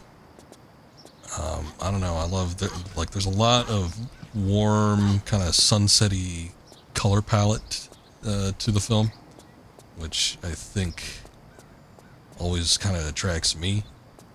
I always love kind of like those warmer colors. A lot of great shots of like the city and, you know, up in the bell tower and everything, but goddamn, story, characters, it's not great. Yeah, sure, pry that off. Are we doing Titan A&E night? Oh lord. What is it, more bats? Oh, rats this time. I wonder if they can climb walls. Oh shit, they can. I remember seeing Titan A&E in theaters, and I remember the ending of the movie, I think. Like the ending of the movie, like Titan A&E, was it a ship or something? I don't remember. Oh look, that door opened. I knew it was there, I just didn't know what you had to do with it. I remember the ending of it, and it was basically like Space Noah's Ark. It like the planet was dying or something, like Earth was dying, and they needed to like repopulate. Come to think of it, I think Interstellar actually took a lot of did Interstellar like rip off Titan A? Like the planet was dying and they needed to find like another planet to relocate to or something like that, but like all life was dead. And then when they got on the ship or something, they had like all the DNA for like animals or something. Okay. That's what I thought. Yeah, I remember the ending of it. I remember nothing else about that movie. I just remember, like, I don't remember hating it, but I remember my family hating it. Like, we would go see pretty much every Disney movie, like the animated Disney movies, but we would also go see, like, the DreamWorks stuff. Up until a certain point, I think probably until about the 2000s. Probably the last one that we went to see, like, in that run.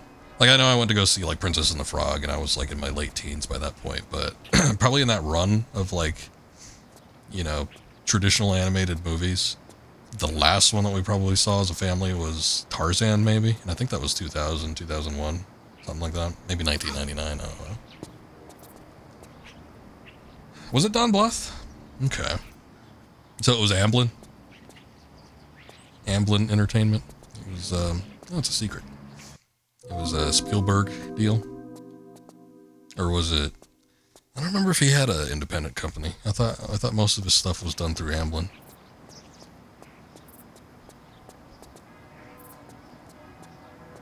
But anyway, I know we want to go see that.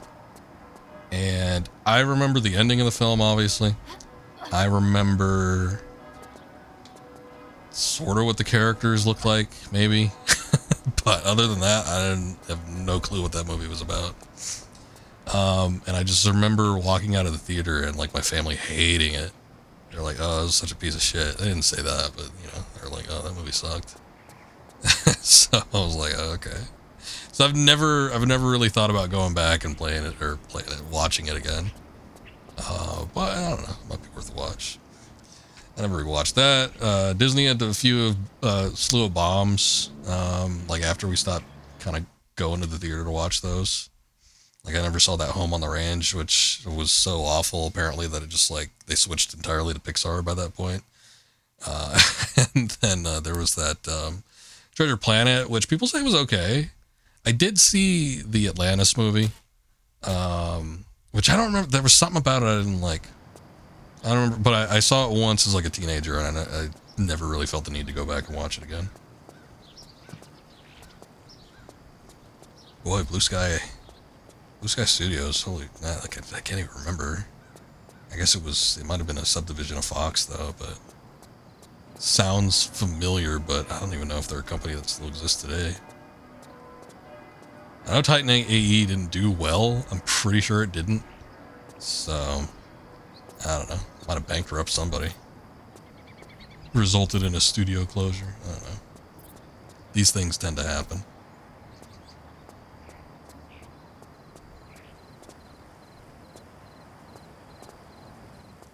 But yeah, getting into like the 2000s, that's pretty much when I stopped watching a lot of the kind of more animated movies for the most part. And I never really was a big fan of like the CGI stuff. It was a novelty when it first came out, like Toy Story and Bug's Life and everything. We're like, whoa, look, they're 3D and a cartoon. That's crazy.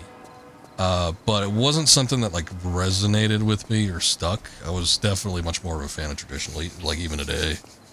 I've never really had a desire to go back and watch any of those like Pixar movies. I will say that I did watch Ratatouille and WALL-E. I remember watching Cars for some reason. I really liked WALL-E.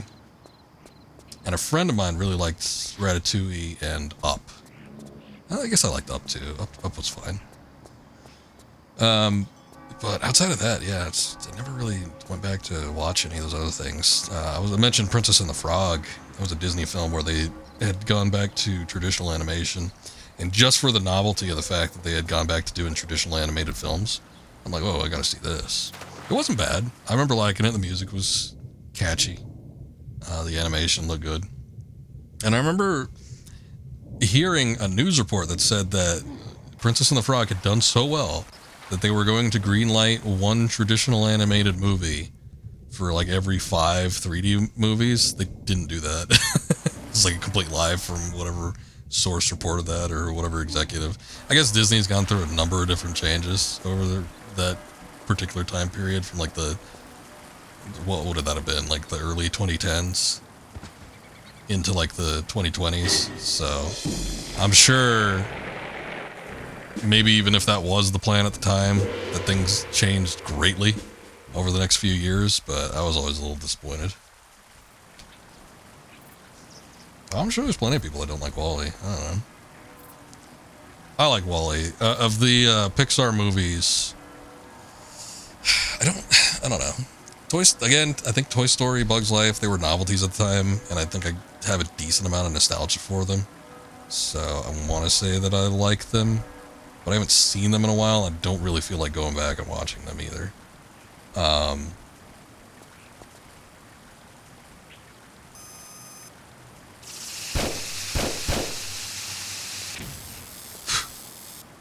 I knew that was kind of what you needed to do here. Might be risky though. I don't know if we could can we aim and move at the same time in any way? I don't think so. I need to shoot the eyes out basically, but I don't know if this thing looks away for a second. I need a minute to set up the damn camera. I'll just quick save between the eye shots. There we go.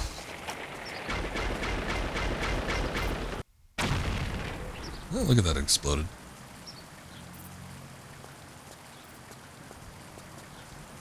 Need to watch wild animated movies from the 80s and 90s. You do not need to see Cool Worlds. I'm gonna say no on that one. There's not even that much animated stuff.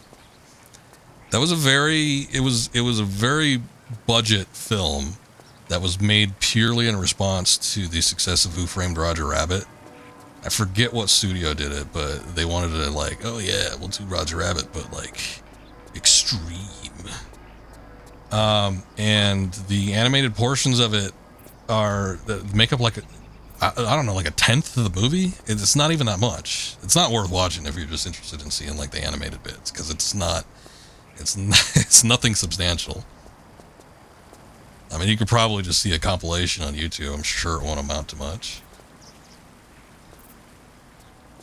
It was a very, very cheaply made movie, and the animated portions definitely, I don't know. They're interesting, but I don't think it would be, if that's the only reason you want to watch it, outside of maybe 80s kitsch, kind of bad movie stuff. It's not a good movie either by any means, but it's if you want to see it for that, it's not worth it.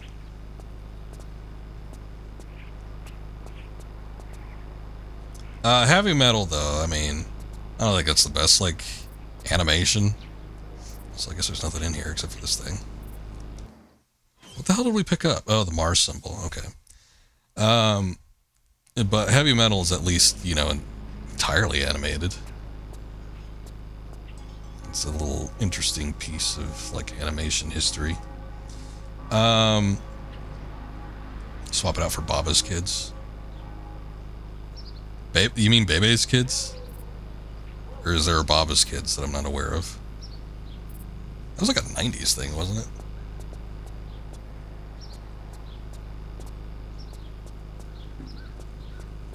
You know what, Desolate? I forgot there was a second one. I didn't even remember there was a Heavy Metal 2. There's something here, this door needs to open up, but maybe I need to get in oh, there you go. Okay. That's what it was. I need to get in a particular spot for it. I guess I'll get on top of this, too.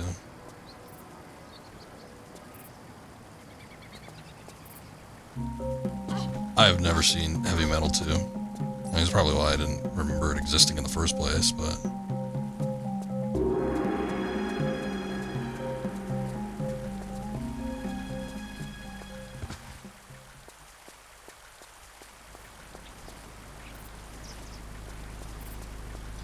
Weren't there attempts? God damn it, with these rats. Do they go in the water? Let me see. Oh, son of a bitch, they go in the water.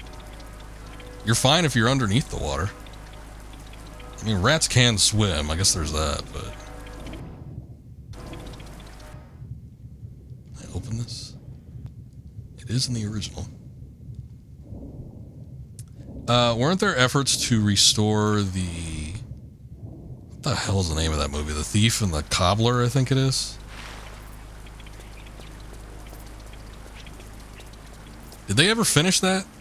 I remember there was like a lot of money that went into trying to like finish that film, and I remember hearing about like, oh yeah, they're actually getting on board with it, like maybe 10 years ago, but I don't know if they ever actually did it or not.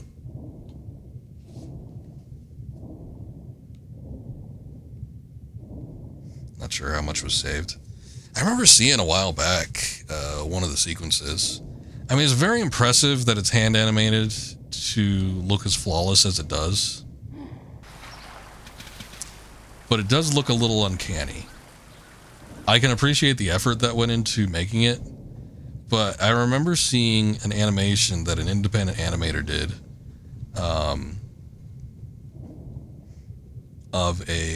it was a Metal Gear related animation, actually, now that I think about it. And it was like for the Metal Gear D from Metal Gear 2, and it was like some sort of like, you know, what the animation encompassed was basically as if they had Metal Gear D for a field demonstration. And it looked so slick that it looked computer generated. And, you know, the guy was very adamant. He's like, no computers were used in the animating of this, no computer generated images. And it's like, it was so much effort to look as clean as it does. And he's like, oh, I spent like 3 years making this 2-minute animation. It's like, I get it.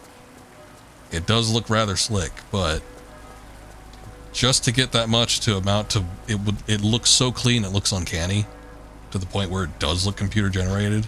I get that it's a lot of effort, but it doesn't look like, it doesn't have a sense of style to it. It's very clean. And I don't think that's the same case for the Thief and the Cobbler. I think that one does have like more of a sense of style to it, but it is one of those things where it's like the animation looks so slick and so smooth that it does. I know it was made in like the late 80s or 90s or something like that, but it does almost look like some of those sequences, especially with like those flybys and everything, it does look like it's computer generated, which is wild. Back when it would have been more crazy if it released when it was intended to back in the day. But yeah, looking at it with like modern eyes, it just looks a little, I don't know, I just hate to say it, but it doesn't look as impressive as it probably could have way back when.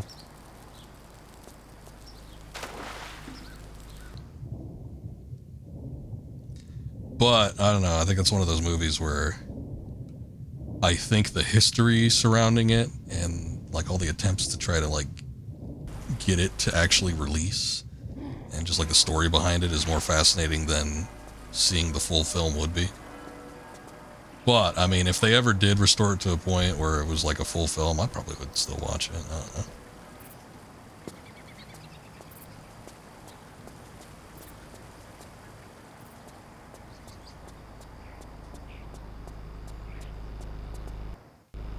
Alright. Took one valve wheel, put it here. I'm sure no city worker's gonna miss that. It's not gonna cause some sort of huge issue. I would think all it would really do is like change that big propeller or fan or whatever is going on underneath the water. I guess we'll go see.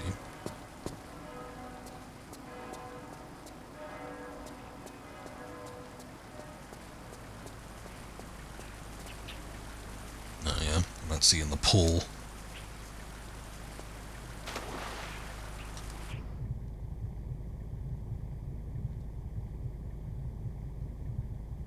Big old fans on the other side.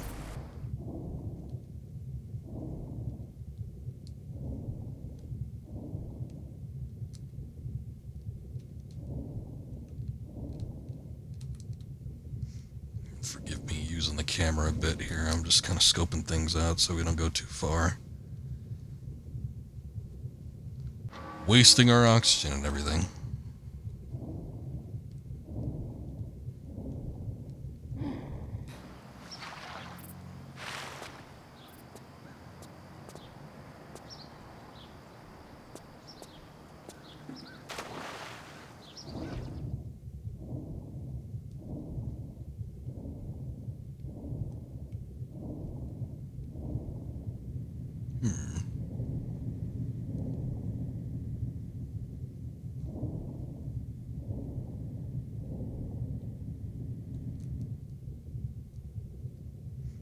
go up that way.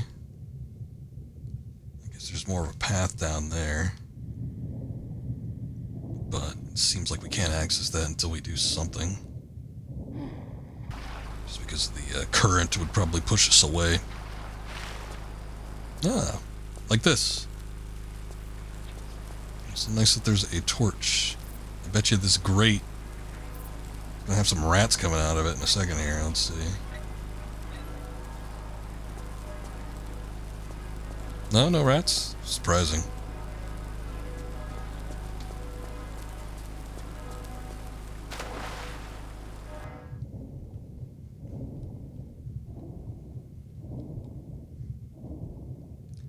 There was a animated film, and I think it must have been from the 80s. It was a high level of animation. I don't know what it was or who made it, but I remember it was being streamed. It might have been like on a SciTube or something like that. I feel like I saw it relatively recently. And by relatively recently, I mean like within the past 10 years. So I think it was being streamed somewhere. It might have been on a channel. I might have been like channel hopping on one of the rare opportunities that I had like access to cable or something like that. And I remember it had something to do with like space. There was like a space station or something like that. People in like spacesuits. It did seem like an adult-oriented animation. Like I don't remember if there was like a degree of like sexuality or something like that, but it felt like one of those things. I have no clue what it was. And I remember for a while like trying to find out. I'm like, what the hell was that thing? And I never found an answer. It's another one of those things, kind of like I remember talking about it when streaming Kingdom Hearts 2, I think, but it's one of those things like that video that I rented as a kid that was clearly some sort of like Japanese live action serial, and me always wanting to find out what that was, but I could never find. It was like too generic. Yeah, the not Star Wars thing. It seemed a lot like Star Wars, but it wasn't. And I remember it so specifically. I remember such specific details about it. Unfortunately, with the animation, I don't remember anything super specific. For whatever reason, I couldn't watch, but for a few seconds of it, or minutes, maybe not seconds, but like a few minutes of it. So I wasn't able to retain as much, but I remember renting that stupid video about the Japanese thing, Japanese Star Wars. At least a couple times that I remember details to the point, like, yeah, there was like this guy, he was like a turncoat for the Empire, and you know, he was helping the rebels get into this base, and then they were playing the national anthem over the speakers, and he's like, no, I can't disgrace the national anthem. I must stand here, even though we set up a bomb in the base and it's about to blow up. I must stand here while it plays. And it's like, that's just a specific detail that I couldn't have like made it up by any means. But I never have found what the hell that was. And I would think that like animation, it was in English. It had an English dub at the very least. So even if it was like a foreign thing, it would have had an English dub. It felt like it was from the 80s. Something about space and aliens. But yeah, I just have no clue what it is. And I bet you it's going to be one of those things that just eludes me forever.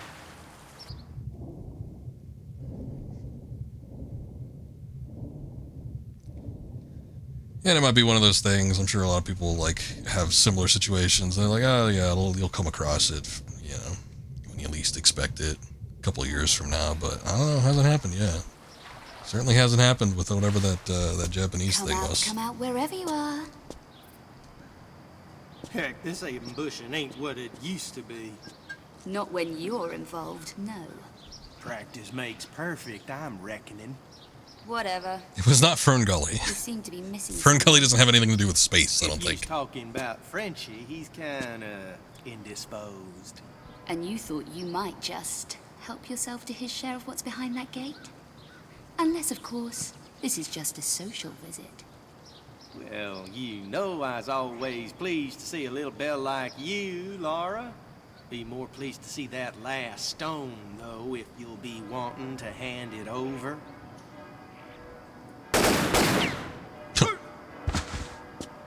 That ain't supposed to happen.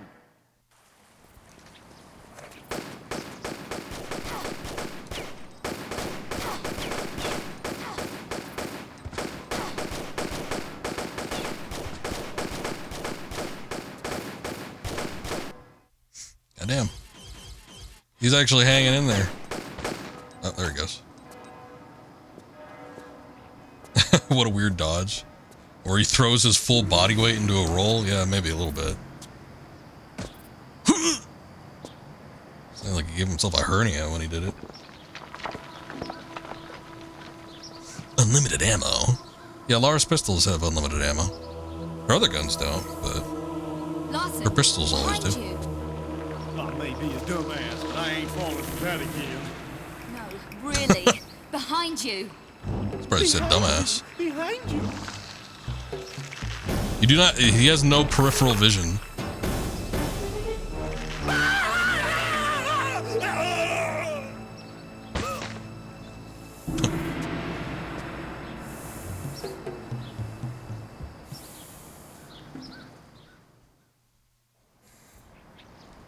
Okay.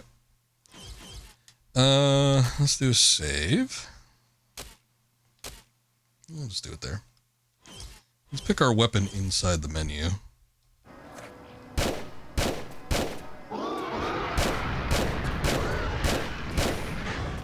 Shit.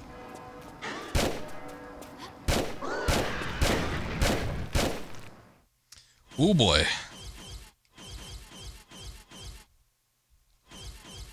I don't know, use it. So the reason this pool is here is so that you can douse yourself if need be.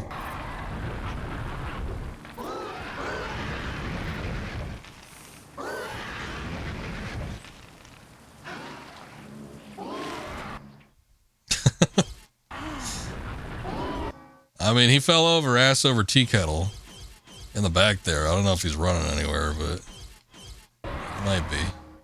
Let me separate this thing. She should still be able to auto aim. But, I don't know, just in case you can't.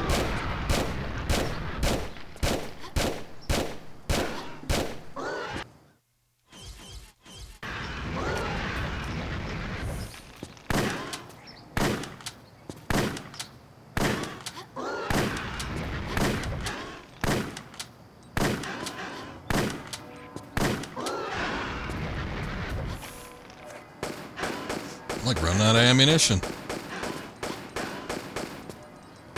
I'm pretty sure all you're supposed to do is like shoot these things. I don't think there's anything else to it, but I depleted almost all my revolver ammunition and I depleted almost all my shotgun ammunition.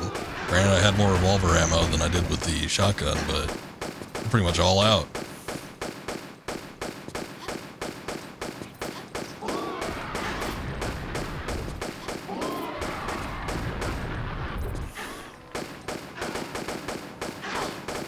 If that is what you're supposed to do, and I do think it is, I'm a little surprised that they don't have like a health bar either. Because one of the things that they incorporate into the new remasters is usually if there's a boss or something, you get a health bar. I don't think I turned it off either. It's possible, shit, that maybe I need to hit something specific on them.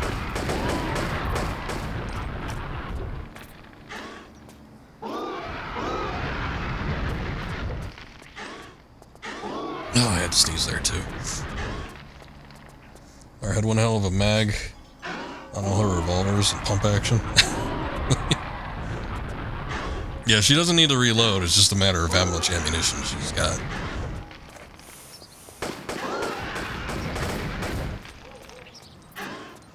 They do give you like some ammo here. Like they'll give you shotgun ammo and stuff, but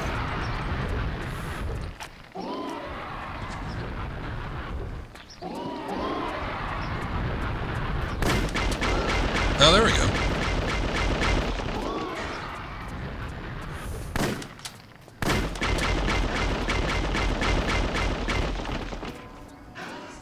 I wonder if it's a case of me not having... Man, I wonder what the problem was. Because I pumped so much into them. I wonder if this is a result of finally, like, all of the ammo paying off that I dumped. Or if I just wasn't getting close enough.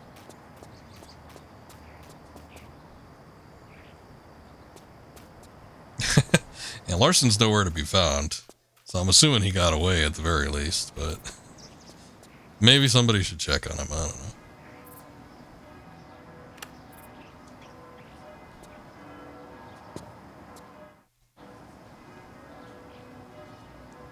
We got it. All the pertinent planets.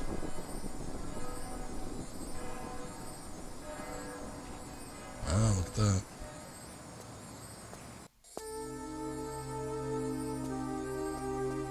What is that? Okay. It's like a rainbow gate or something.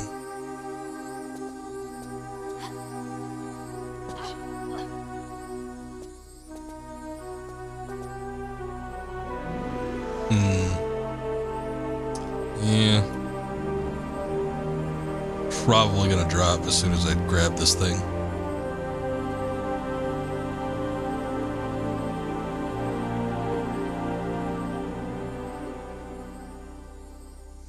Get a nice little tight shot in here.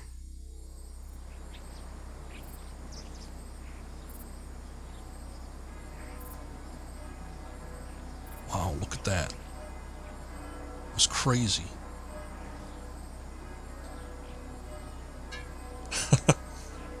Visiting his grandma in heaven. Well, if he is, it's only for a brief moment because he has to come back and do whatever he needs to do before he actually dies in Tomb Raider 1. Oh, who'd have thought?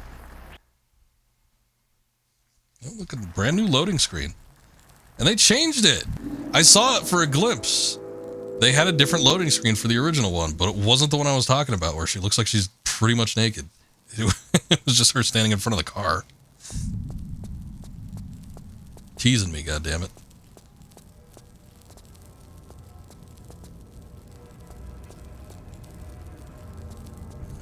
Nothing in the bottom here. Them bells are going crazy. This, I think, is where that one thing I was talking about is, where you have to do that, like, little gauntlet run in a certain amount of time.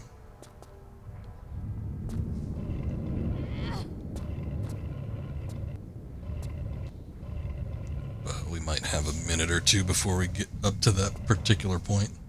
Oh, Lord, calm down. I didn't say to go that far. Jeez. Oh, look, another secret. Alright, this counts as a brand new area. As you would expect, since there was a loading screen.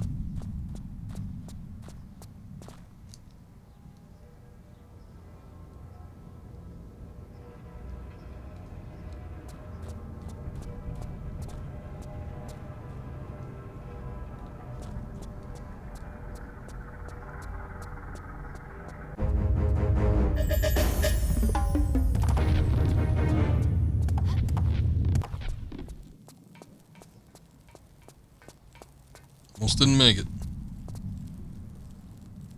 Oh, shit. What the hell was that?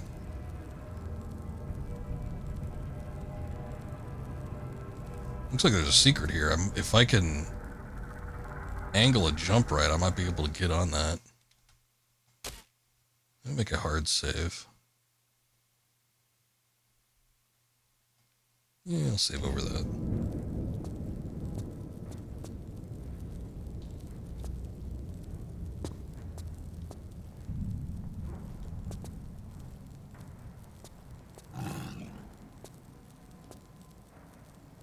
Or you know what? Hold on. I don't even need to do that. Forget that you could turn corners. Just be able to do that. There you go.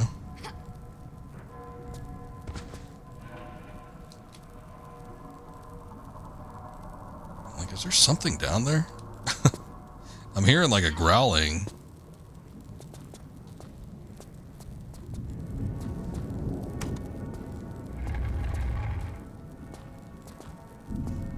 This might not be a secret. I kind of thought it would be, but seems like maybe something I need to do.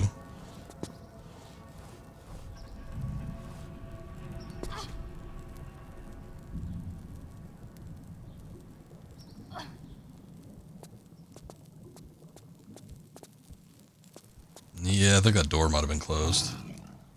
Oh, this, oh, there it is. Okay, there's lions down there. That's what's making all the noise. Well, it's been a while since we've seen a lion. TR1, maybe. Trying to think if they were in any of the previous ones. I don't think so, though.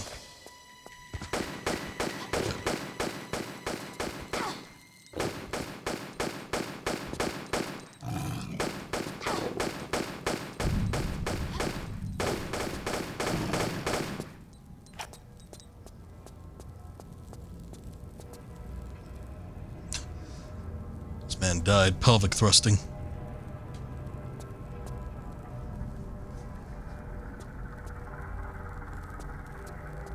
It looks like that. It's such a weird position, though. Like, I don't think he would actually be like that if he was strung up that way. It looks like that droid in Jabba's palace, though, that they were like torturing. Like he was the previous translator, and they'd like do a quick pan over to him to threaten C-3PO, and then he's like being torn apart. He's like in that similar kind of pose. Another one.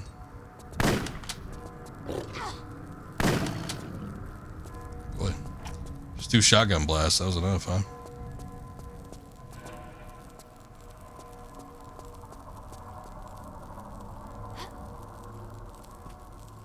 I kind of like the ambiance here. They've built up the theme with the bells going off, but now that they've incorporated it into, like, it's not quite a soundtrack, but just like level ambiance.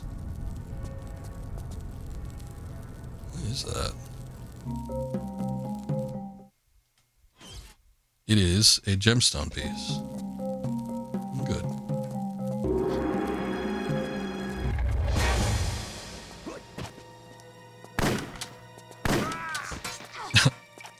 There's no way that these guys have been here since ancient Roman times. These are just like LARPers. They just came into the Colosseum. They're like, oh, it's gonna be great. Gonna be able to role play. Be some like fake lions. But no, they're just here to kill.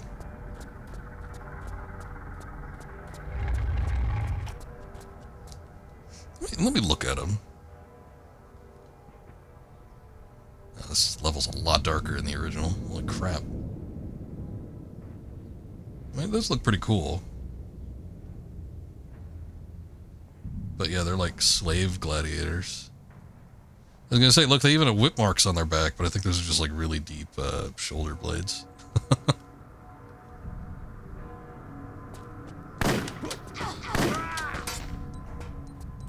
Damn it, they die in 2 hits. I wanted to bring them into the light so I could see them a little bit better as far as the original model goes. Wait, pick up the thing on the ground first.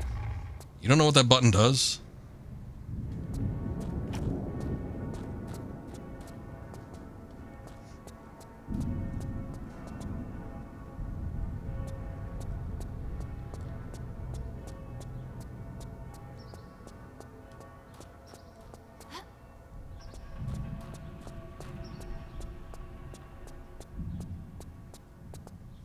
Is there a big like gap here?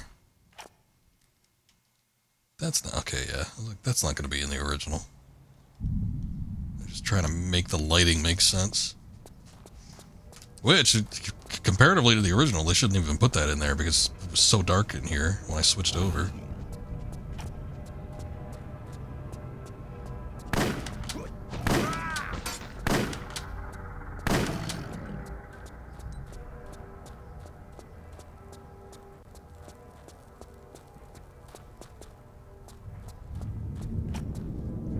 Footsteps. Maybe. Oh, we got some Uzis. Why was he running with the lion? Shouldn't they be fighting against the lions? Just occurred to me. Are they just friends? There's a long line of gladiators that still perform in whatever Colosseum games exist. And now they just tame the lions.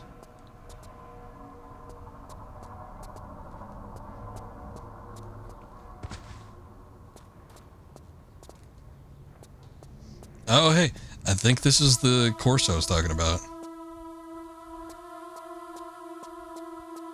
like a finite amount of time. That's stupid. Look at that. Or just reach down that hole and grab it. Okay, so I think I know what this is. So we have to go over here and we have to pull the lever, and then that will make this pedestal pop out of here, and we basically have to run all the way back up here and then grab whatever the hell that is before it falls back down. But she could, there's no grate or anything covering it, so realistically she should just be able to reach down and grab that. Does it make more sense than the original? It does not. Okay. Alright, whatever.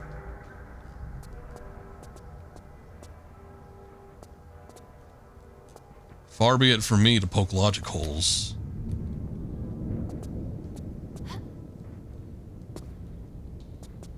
But I'm gonna do it anyway. Okay, hold on. Before I do this, is there any like pickups or anything down here? There is a grate down there.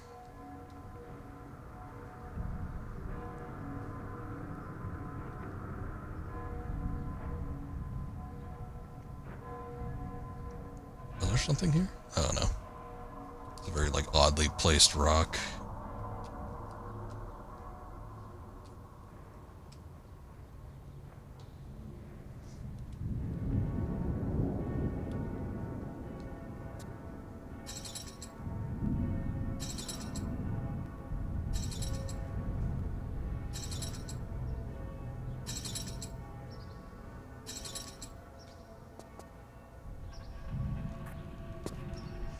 That's not what I wanted.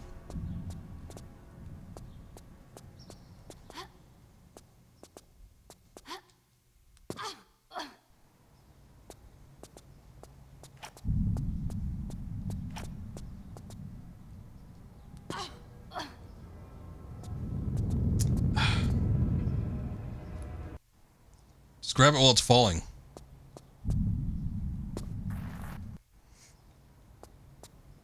Okay, so let's do this.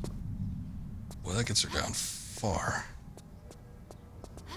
Probably could have just jumped right onto that point.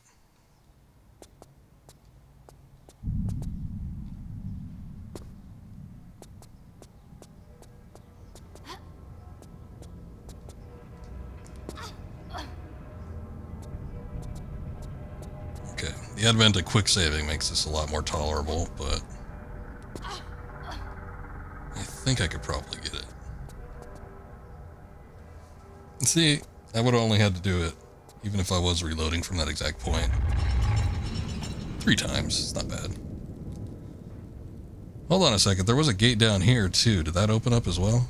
I guess not.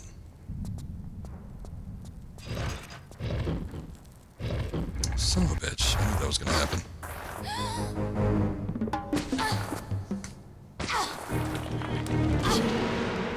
Close call. An unfortunate situation, no? I've had worse. Indeed, indeed. This is a very deep pit, and in this such a historic venue, I feel sure there may be valuable artifacts lurking in its depths. I can't tempt you to jump down and look. Well, this is my point. I feel you may be better qualified to examine its secret, unless you perished the thought, expired in the fall. Perhaps if you lighten your load a little, it may lessen the impact. The stone you carry? Wondered when you'd get to that. Pull me up, and the stone. I like the dialogue in this game. The dialogue is so few and far between, I think, in the previous games. I think not. Give me your word that once you leave the pit, you will not lay a finger on me. You have my word. It's very pithy, though. He still has, I mean, I guess maybe it's smart, but he's still got his guns. Not willing to put those in holsters. Stone? Now, Miss Croft, you gave me your word. Come now, Lara. Lara, you promised. She looks huge. Boo! I think he's bigger than the original. Could you find it in your heart to help me up? I appear to be slipping. Pierre, you know nothing would please me more. But we have an agreement. Agreement? Not to lay a finger on you, remember, silly? Anyway, busy girl, got to go. But I... Okay. Ha! Don't let me hold you up. Have that bone cracking sound effect when she falls to her death. Well, that's unfortunate. We know he comes back. He's not actually dead.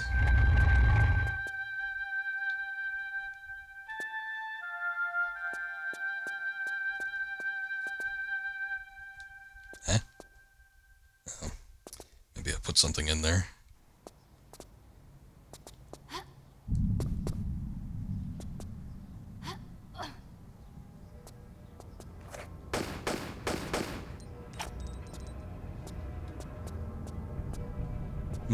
Alright. Maybe not. She's not interacting with it, so I guess my assumption is there's something we need to get that I don't have yet.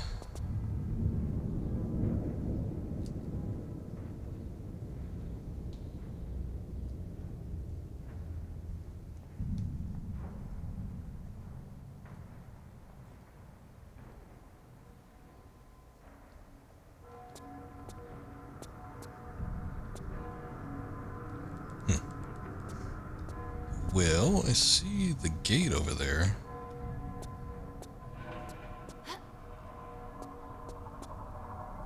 Okay, I wasn't sure if I could actually jump up to it, though. This just gets us back. Okay, I think I see what's going on. Yeah, this is the gate that we saw earlier.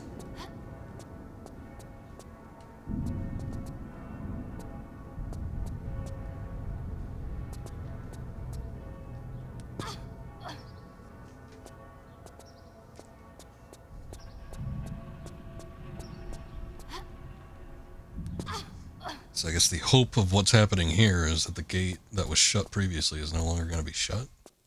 No, it's still shut. Oh, there it goes. It just opens itself now. Oh, but that's just a secret. It's 2 of 3. All right.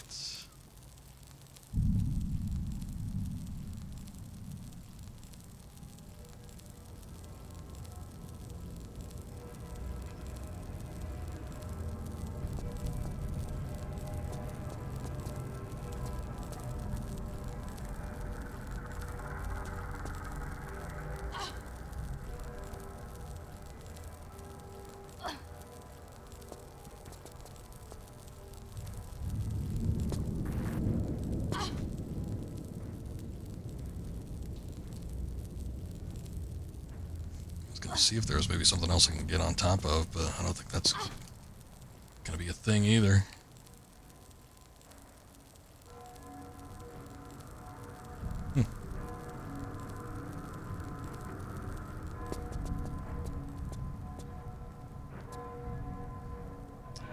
Well,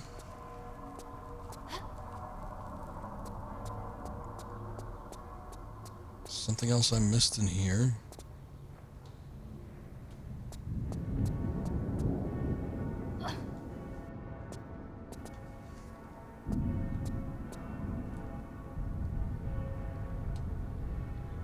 It is a coliseum of sorts, but it's like half a coliseum. That's weird. Make like half a stadium or something. Oh. I see. Okay. So we just needed to combine the pieces. That's what it was. And now I can use this. I'm like, there still has to be something with this. There must be a way we can interact with it. On the one hand, I'm kind of glad that I didn't get it right away because that way I got the secret. On the other, it's not like the secret's going to matter too much, so...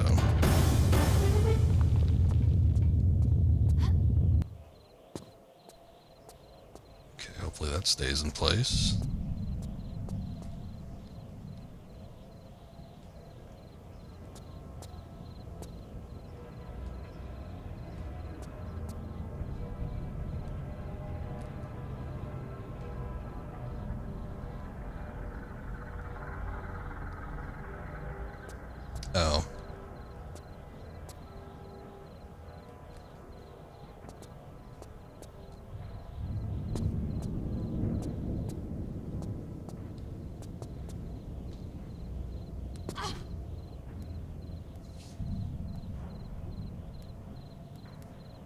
looked at that little niche there that you can jump into. I thought it was just,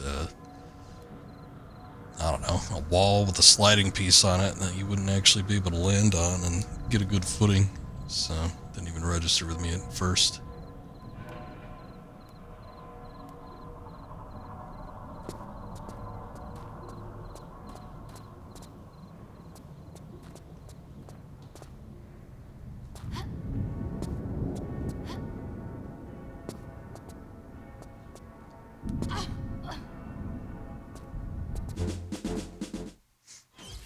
Battle music. Wait,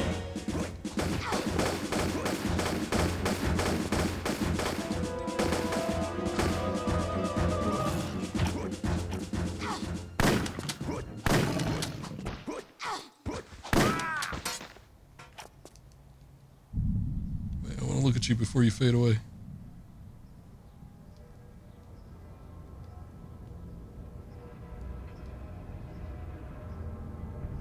They give him like, he's either like really dirty. No, I think they gave him just like serious leg hair. He's clean shaven in the the original.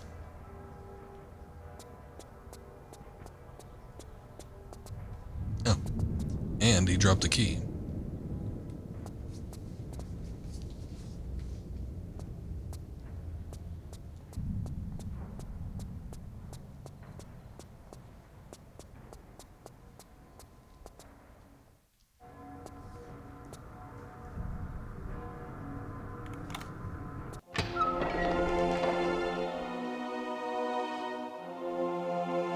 Another one of these guys?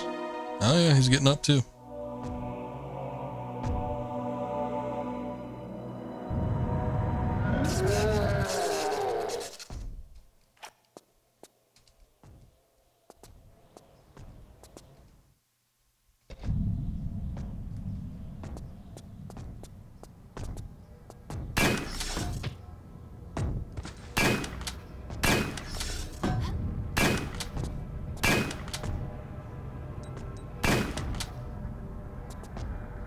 Regular ammo, Laura.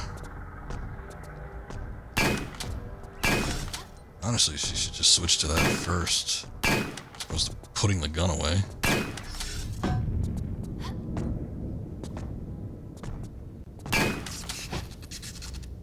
Ooh, that almost got me.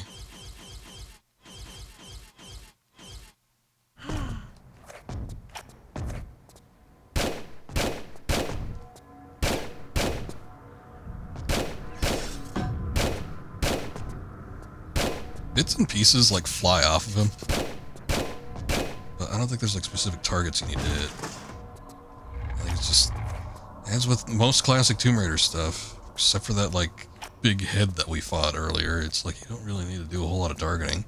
Targeting didn't even become a thing until, I want to say, Last Revelation, because I don't think there was scopes in TR3 or earlier. If there was, I certainly didn't use them. There might have, I don't know, there might have been.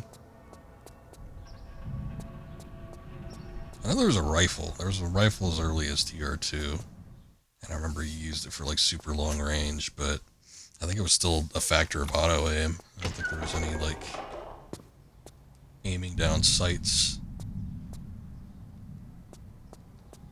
Okay, nothing else we need here. Statues are unbreakable. Miss anything inside the key room?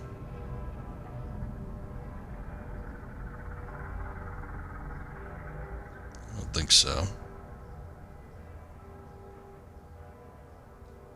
I see.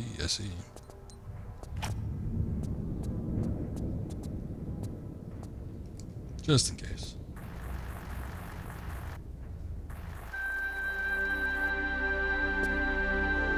Well, it really put me on the edge there.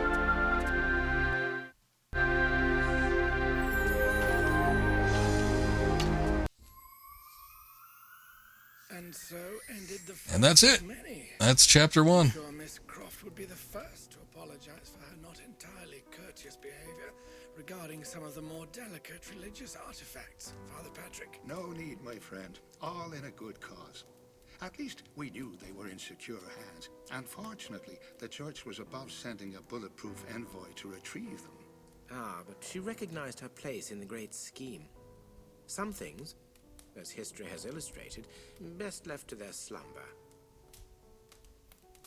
I speak in riddles. I talk of the stricken wolf ship. Ah, the U-boat episode. Miss Croft would never enlighten me as to the details. For my own protection, she would often stress. Indeed, Winston. And for this you should be grateful. Deep in the bowels of their vessels lay one of the most powerful artifacts in all Christendom. An artifact which, when wielded at the vanguard of an army, would make that army invincible. The Spear of Destiny. But the boat never reached the fatherland with its precious cargo. It disappeared from radar 3 weeks into the journey.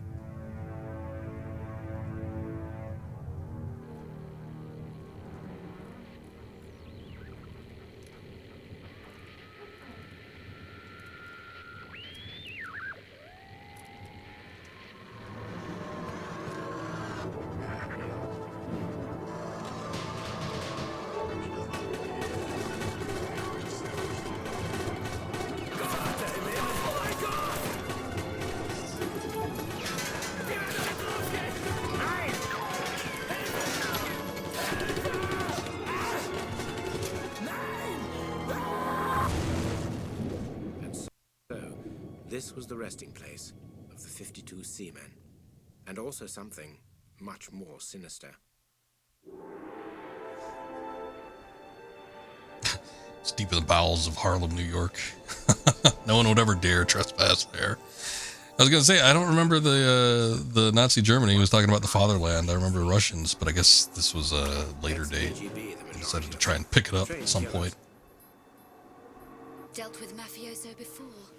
Unpleasant memories. Prefer to avoid them whenever possible. Yes, I would prefer this also.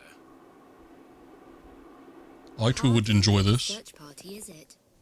There's something you're not telling me. Ah, yes. I'm a big girl now. Hit me with the bad news. It is bad news. The Admiral's allegiance has been bought, and under his command, a nuclear submarine. It's housed in one of the dockyards. Well done.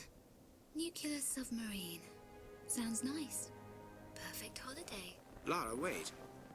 Take this tracking device. What's this? You're not worried about me. Yes, somebody has to. Touching. But don't wait up.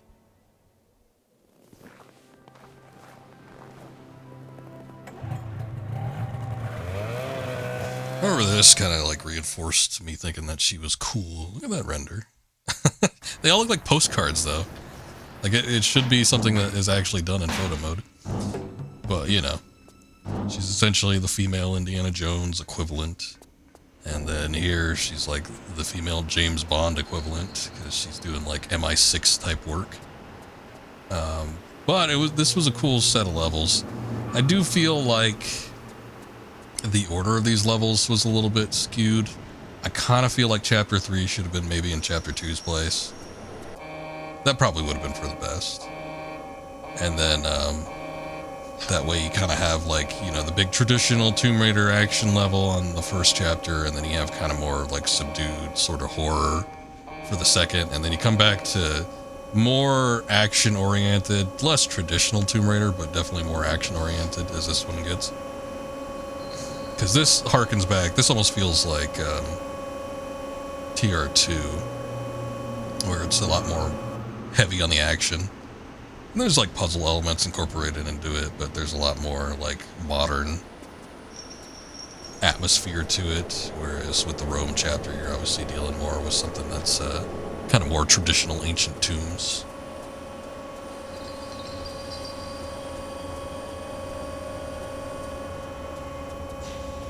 We're still talking about Harlem. We have people unwilling to say the word. I believe you have an N-word pass, Miss Croft?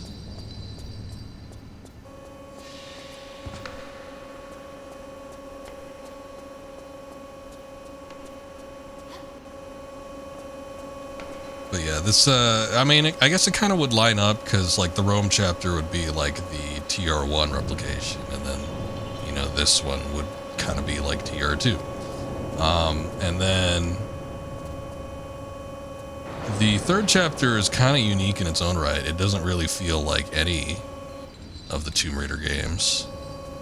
I guess you could sort of say it's like TR4 because it has to do with like kid Lara, like teen Lara, basically. And that was the only Tomb Raider game to actually incorporate her. Because the third chapter, you get like no weapons. It's almost purely puzzle and platforming based. And it's a really cool set of levels. I know a lot of people kind of consider it one of their favorite things in all the originals. But it is substantially different from the rest of them. But I don't know, I feel like it could have been used to break up the kind of more action-oriented Tomb Raider segments in the first couple chapters here. And then unfortunately chapter 4 isn't that great. Interesting ideas. It's kind of like a corporate espionage. It kind of again feels more spy-like than this. This feels like James Bond, but maybe like James Bond in like the 80s and 90s where, you know, he was kind of more military in feel. The way that guy runs.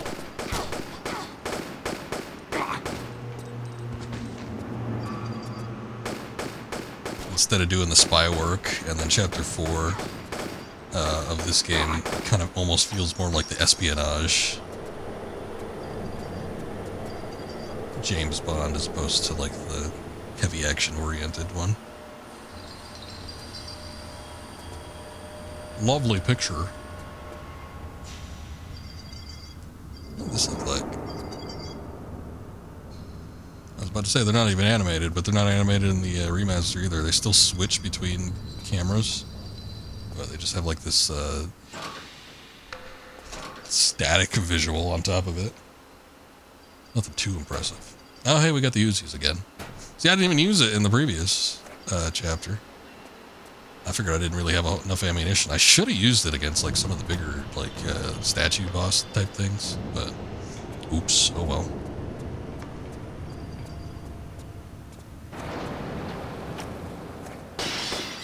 Oh, you could shoot through the glass, damn. Could have made like a big entrance and everything.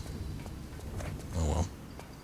Is one of these breakable? I seem to remember one of these grates being able to like break.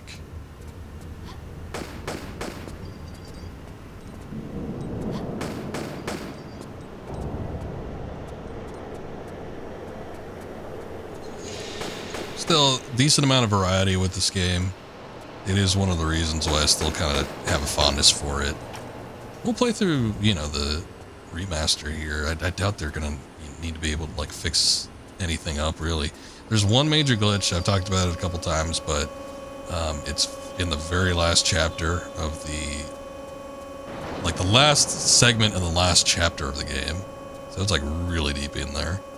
And it does ruin a run, unfortunately, if you're not careful with your saves.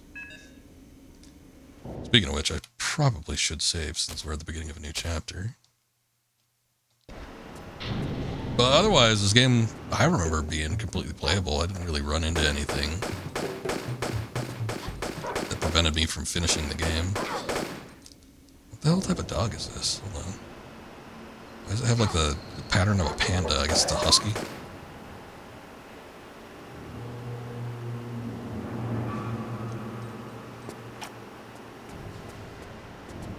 Has Lara ever dunked a basketball? I don't think so. That's where the breakable one was. It's a lot more evident than I thought it was going to be. Yeah, I don't think Lara's ever been near a basketball court. Oh, it's just a secret too. It wasn't even anything necessary. Again, I don't know. If you get all three of the secrets, I'm not searching for secrets, so we won't find out unless we actually come across something. But, yeah, I don't really remember if it's a situation where if you get all the secrets, you actually get items, or if it's just a complete waste of time. Just for, like, those challenges.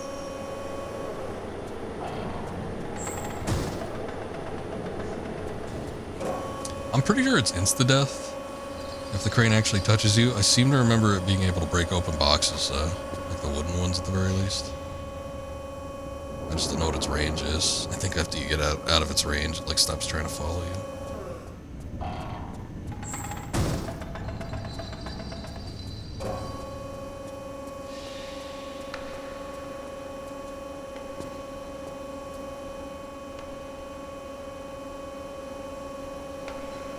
Where is it? There it is. It's playing the crane game.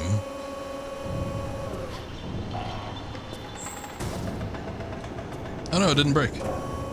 That's disappointing. I thought it did. It might be something up top.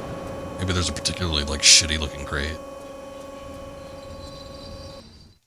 Alright, let's use the other one. Holy shit, sir. Oh, never mind. I thought I saw 5 secrets. Like, I don't remember this level being that long. It shouldn't be.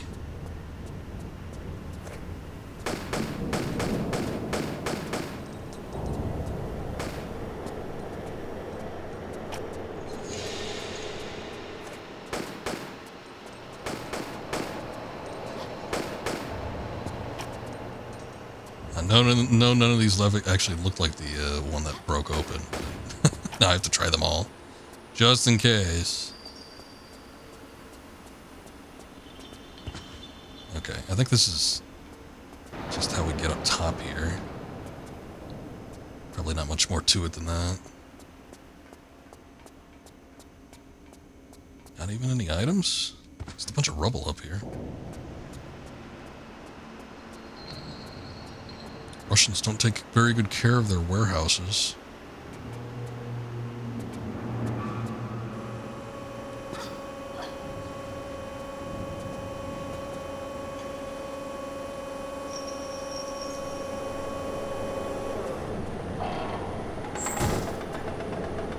Did it break? No, it didn't.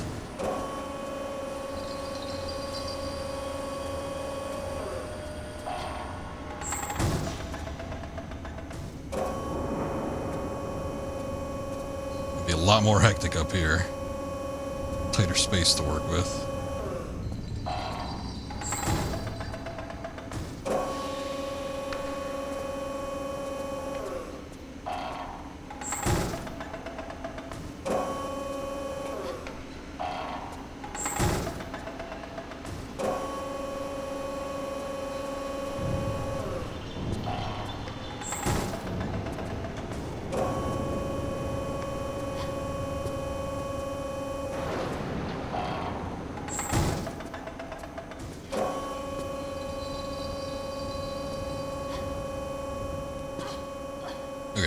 I think this is where we're supposed to go.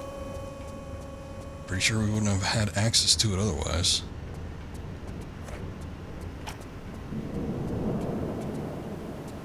Big red button. You don't even push the button, you push the whole panel in.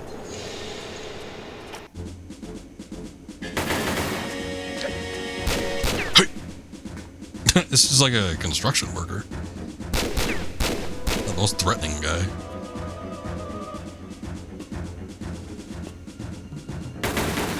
Oh, got the legs.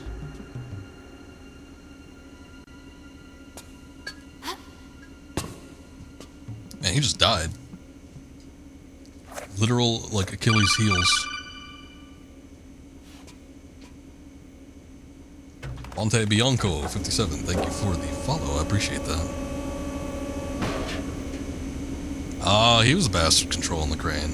Alright. Look at that. There's no way that...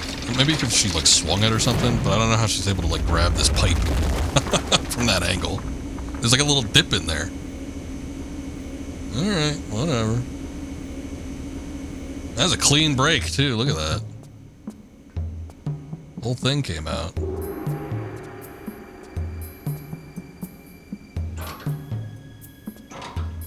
You know, what's similar to, like, what I was talking about before, where I seem to remember, the Rome portion being confusing because I didn't know you could break open the boxes.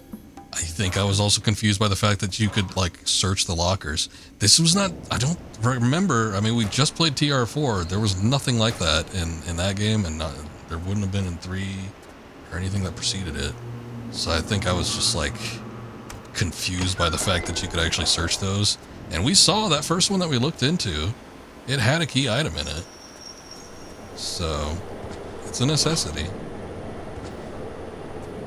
I'm going to assume that there's nothing else up top that we need to get, but I definitely could be wrong about that. I'm pretty sure there isn't. Let's see. The only thing I didn't check was this up here.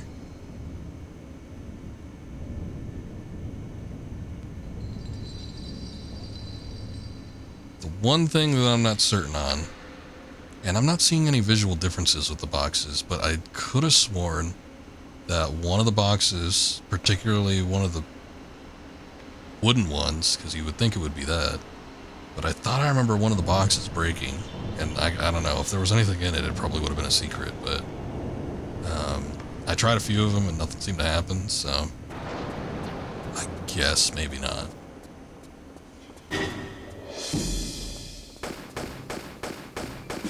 Didn't I pull out the Uzis?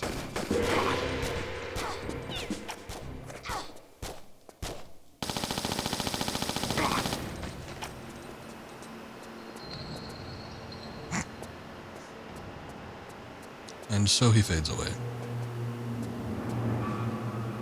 Where'd that other guy come out of?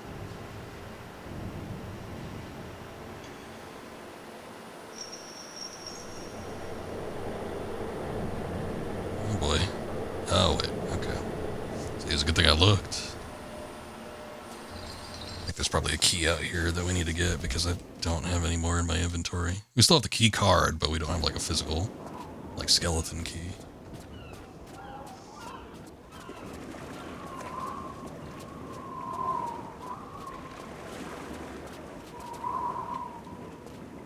Unlike other Tomb Raider games, I seem to remember with TR5 in particular, this is one that I went back to repeatedly. And I probably would have gone back to it a lot more, but this was a game that wouldn't work on my original PlayStation for a time. I think I finally played it again, like, much later on.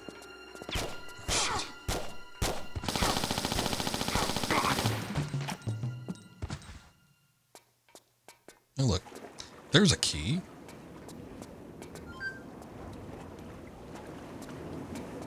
Oh, fuses. But I remember going back to this one repeatedly, and I think there was even a point where I was starting to collect secrets. And that was not something that I did with any of the previous Tomb Raider games. You know, I skipped out on them in TR2 and Last Revelation. 3 and 1 I didn't play until much later, but those ones, yeah, I wasn't going for secret hunting either. But TR5, for whatever reason, I think I remember trying to find the secrets.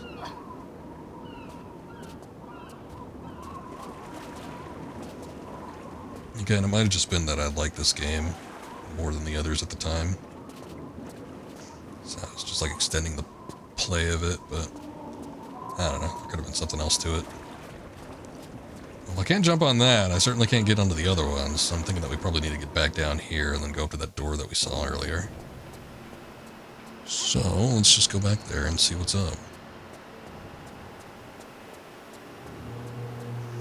Definitely need to get back to the fuse room, though. I think the ultimate goal is to get onto the submarine.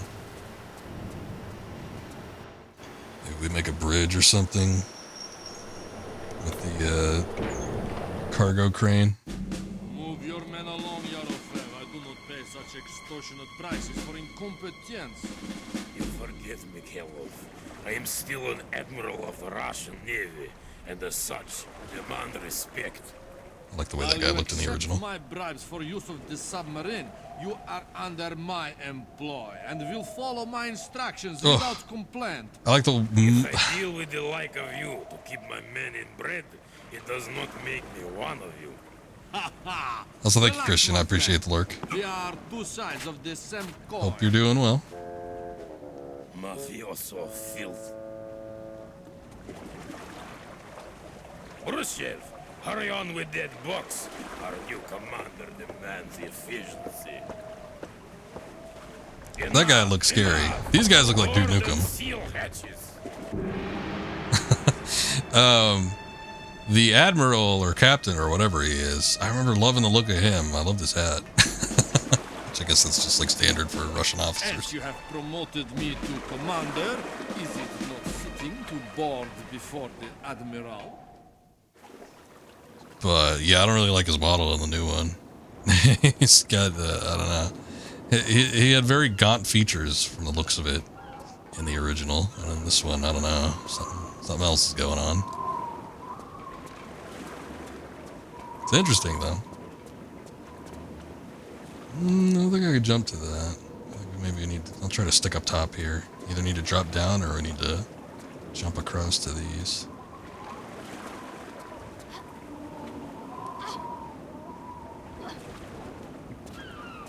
Oh, there's a window there. Some doors over there, too. I don't have that key left over, do I? Nope.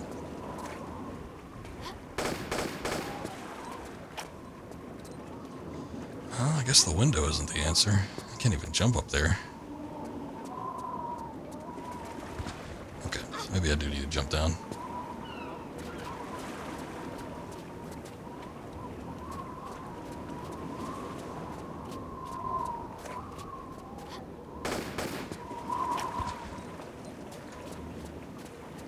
Can't break that one either. Industrial grade, bulletproof windows.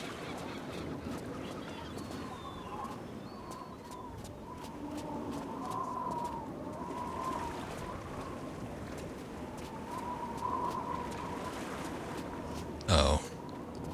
There's a door over here with a key card. There was like showers or something. There's like showers and they had like such a huge leak that there was like this underwater ravine that was in the shower room. Oh yeah, this is it.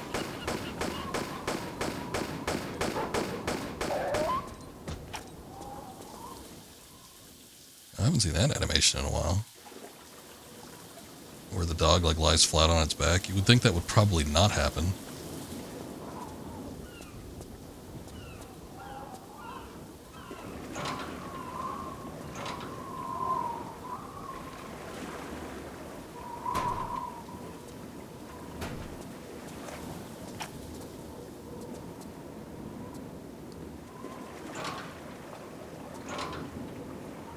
See how many of these actually have something. Oh, look, there's a fuse in there. Good thing we're checking. I think we need two fuses.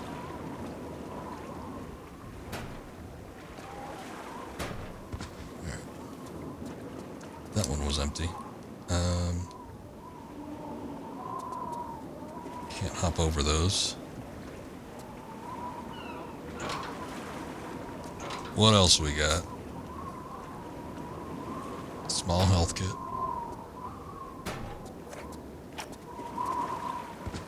Wind coming in strong, it seems.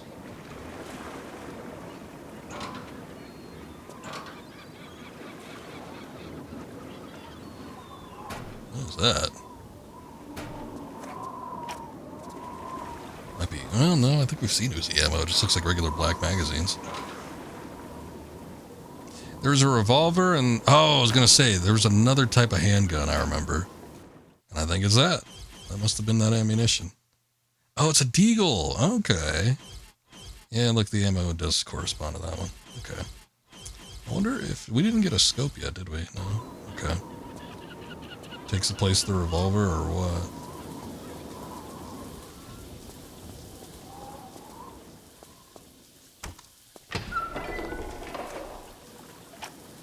Okay. That's just a door to get back to the front. So you can go place that fuse. But here's the shower room. This is where the showers just continually run. It's okay, they have so much water in Russia, they don't need to worry about like the water bill or anything.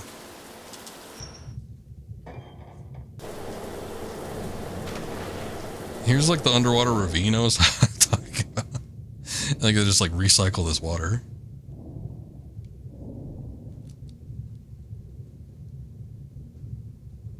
I'm gonna take the camera through.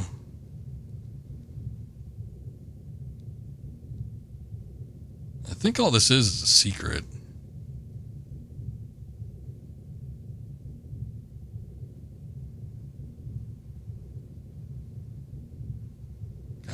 goes on for a while.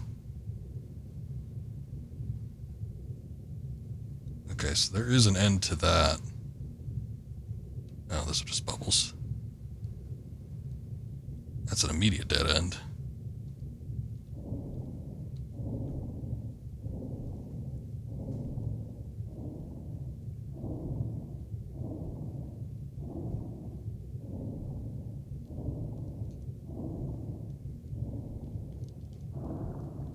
I was gonna say, is it like really dark in the original to the point where you get lost, but now it's actually brighter.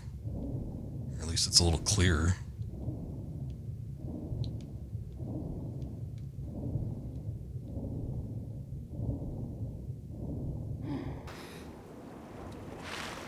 Okay.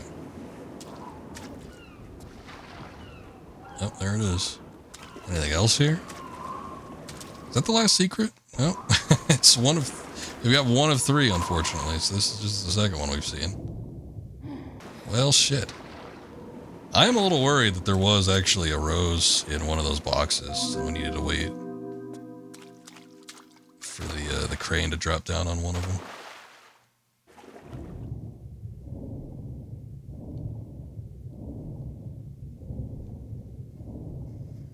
But yeah, that's it. This is the secret. I guess we could have looked out there and maybe seen like another glimpse of the submarine, but it's nothing that we have already seen. We haven't already seen.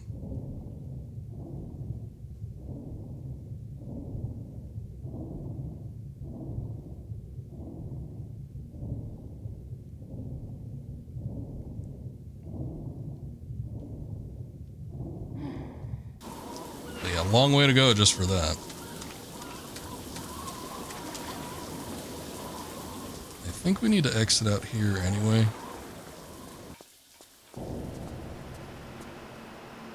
So we do need to get the fuse. What was that? We do need to get the fuse and the electrical component, whatever that is, but did we get a key? No, we didn't. Shit. There is another door up here. Oh, there's actually two doors. Two doors that both take a key. I wonder if those are just there for show. You would think, though. Oh, wait, there's a scope, too. Shit. Okay, I do need to get that. You would think that they wouldn't put a keyhole there, though. If they weren't actually, like, openable.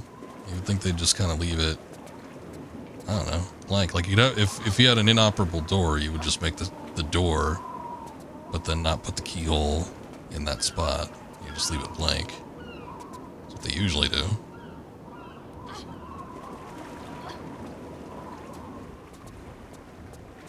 There's two things here. Get some Deagle ammo, and we'll get a scope.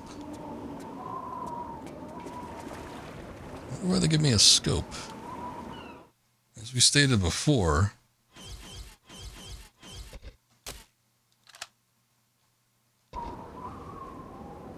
typically speaking, if they give you this, it means you have to shoot something with a particular degree of accuracy.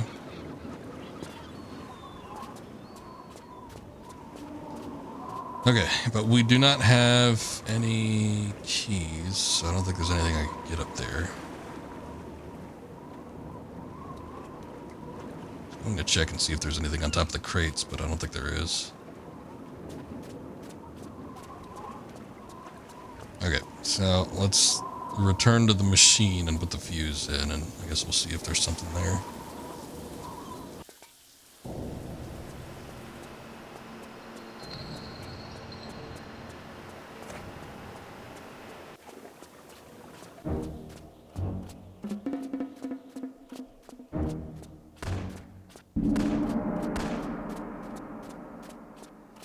Where? He's taking shots at me, but I don't see him.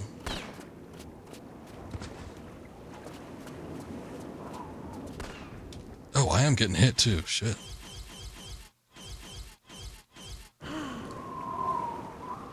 Oh, he's up there. I wonder if he falls out. Like, they wouldn't have given me a scope otherwise. I can't target him, like, automatically.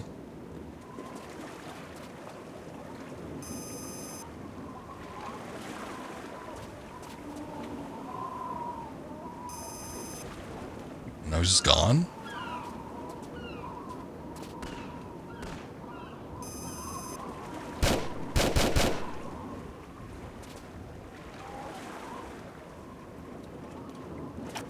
I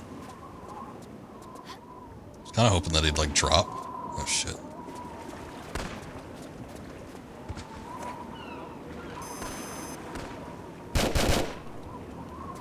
Direct headshot on that one. The other guy took a couple shots, but I shot him in the body. I guess the deagle probably should do a decent amount of damage. You don't get a whole lot of ammo for it.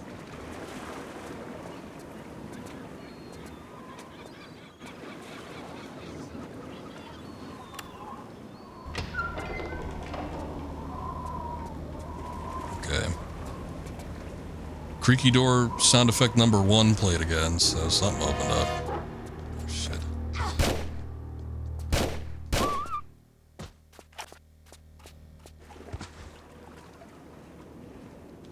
Oh, there it is.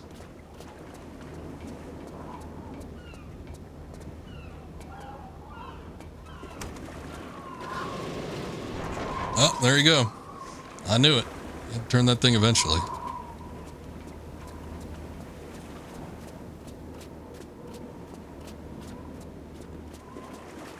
And then these snipers all the way up there. I thought that, I don't know. One of them would drop, maybe? Give me a key? But if we just get on the submarine, I think that's the end of the level.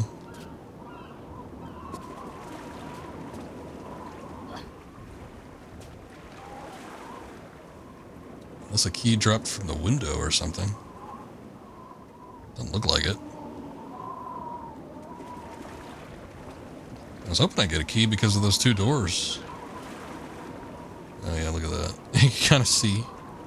I know you wouldn't be able to see this without the photo mode, but there was like a little bit of a, I don't know, texture glitch. And look at that, you can see the skybox through it. But yeah, it doesn't look like there's a key. Oh look, wait, son of a bitch. The rose is up there, which is what I was thinking the secret was, or the secret behind the door was going to be. I tried to jump up there though. I guess you did have to jump onto the silver thing.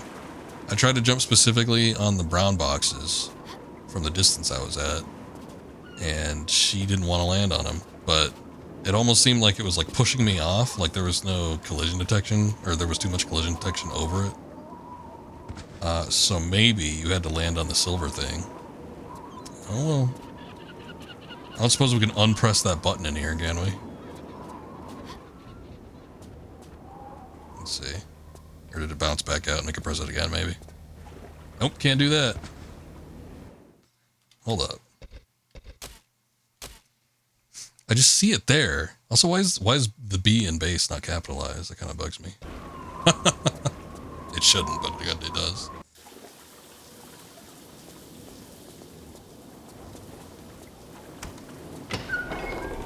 Okay.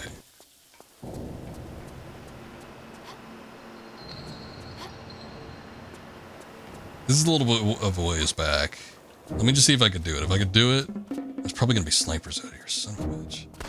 If I could do it, though, then I'll just go back and do what I did. God damn it.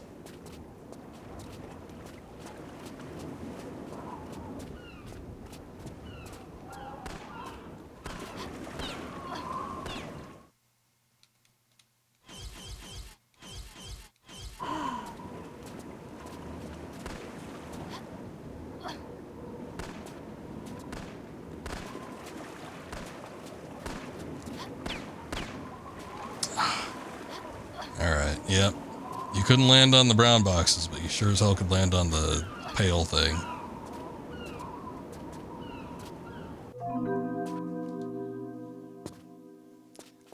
I'm kind of curious, and we can base this off of what, you know, what we get here, or we can lead into the next few levels and see. But, I'm just kind of curious if you get anything after finding all the secrets. It's kind of it. So, unfortunately, we needed to dip back in here. Yeah, we didn't even open up the grate, so I was going to say, hopefully I didn't grab it. I guess I could just look at the menu.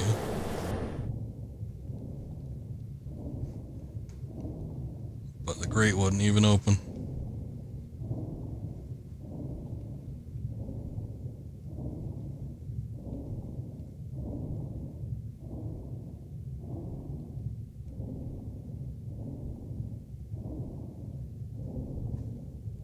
But yeah, I'm curious because it kind of sort of operates under the same system that TR2 did. Like a certain amount of secrets, but the secrets aren't hidden rooms that actually have items in them. So if the secret is like an actual object, then if it works like TR2, if you get all three, then you get like a bunch of items. So let's see. Nothing yet. Nope. Okay. Well, maybe at the end of the level. You know what? I kind of get the feeling like I remember this. Oh shit! We corner glitched by swimming. That was weird. I kind of get the feeling like I remember these secrets unlocking like concept art or some shit like that. That might be what it is. I guess we could back out to the menu at some point and see if it did anything.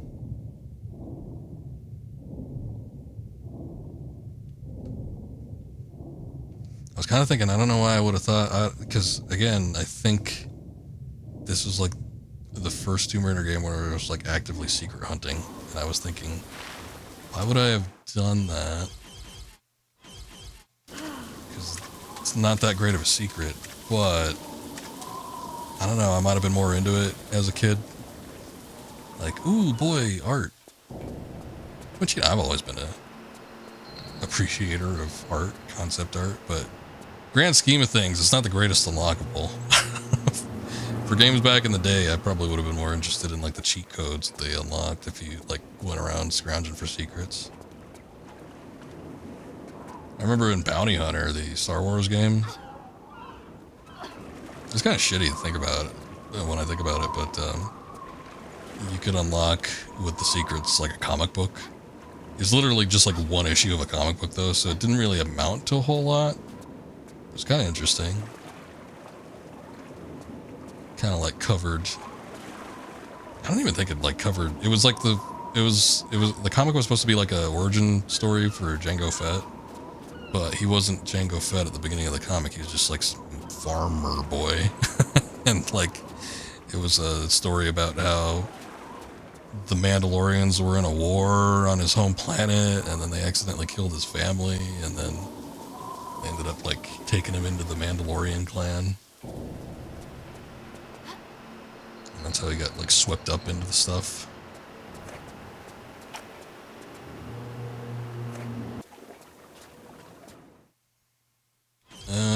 Let me do that. Because these guys are probably going to be a pain in the ass still.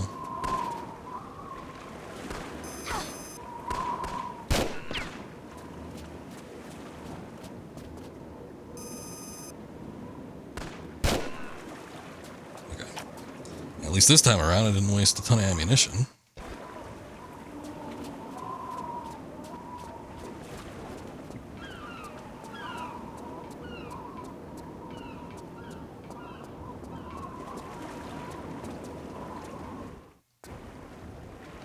A fuse.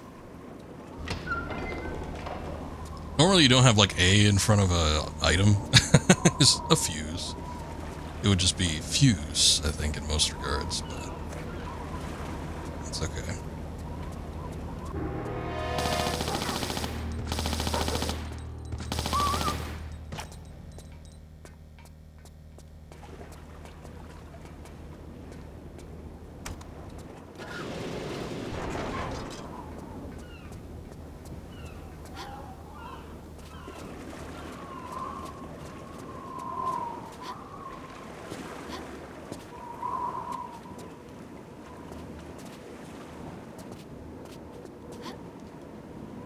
Whoa!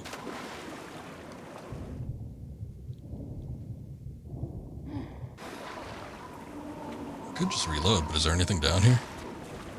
I thought maybe she'd like freeze to death. It would be like a crash situation. She'd just jump in the water and pop out like a popsicle. I don't think there's anything down here. It's just like if you happen to fall.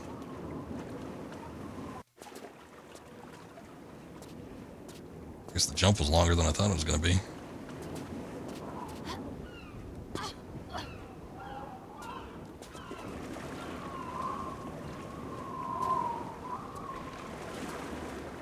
She should be able... Actually, I think it pops into a cutscene. There's a clip on my channel of, like, this moment.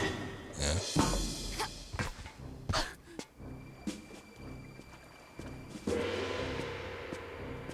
There he is. It's Duke. The crossover we've been waiting for ever since that Game Informer magazine where he's grabbing her tits.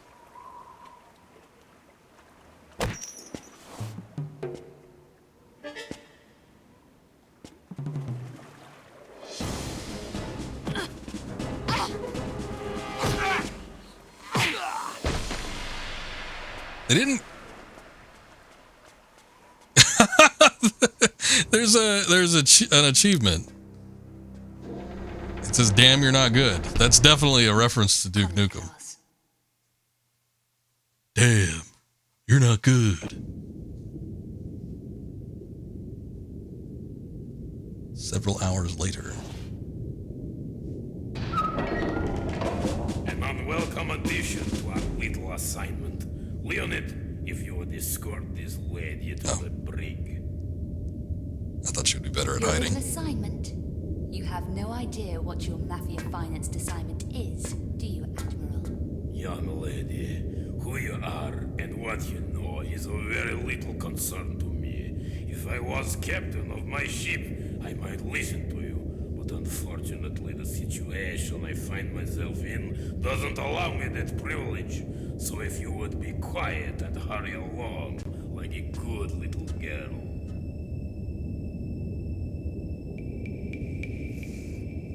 I get that it's a nuclear submarine, but this place is like huge. Inside, please. You're making a grave mistake. You know that? Under no circumstances. They should have kept her in the cargo bay. Understand?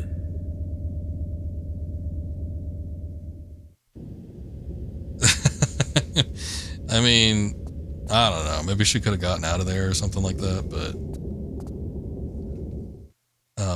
I don't know. It seems like this is like fairly secure. You would think there was only like one way to get in and one way to get out.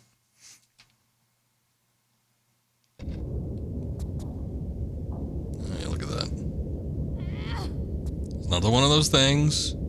Interactive environment where I wasn't even sure that that was something you could do.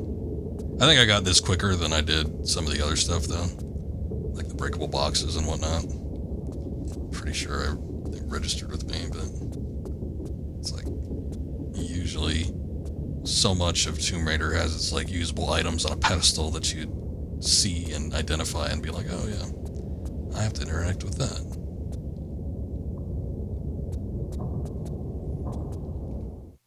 Okay, we did make a save, right?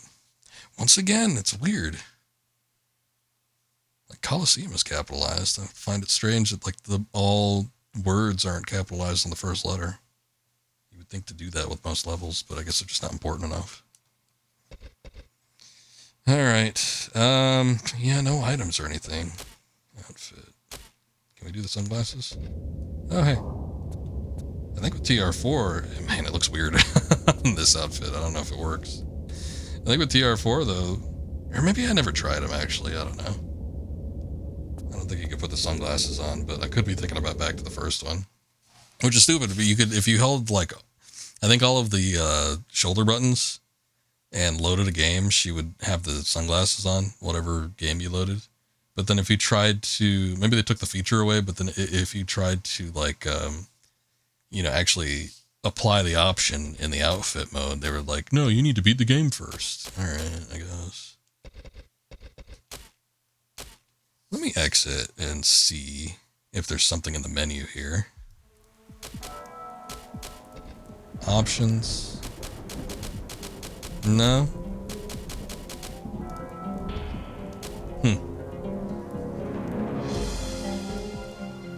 God damn it. Yeah, I don't know what the secrets are for then. You would think, I wonder if the preview for TR6 was unlockable. Because I remember seeing that And I remember trying to get the secrets in this game for whatever reason. So if there's like no concept art or something like that, I wonder if that TR6 trailer was it. And I was like desperately trying to get it because I'm like, ooh, you get a sneak peek at the next game. But I almost feel like they just had it for free.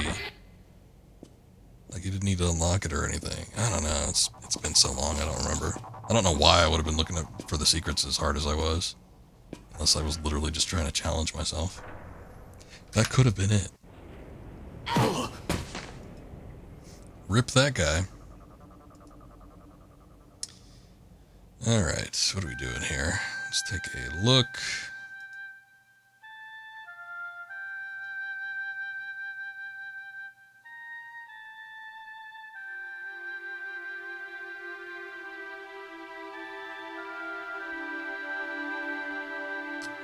Okay.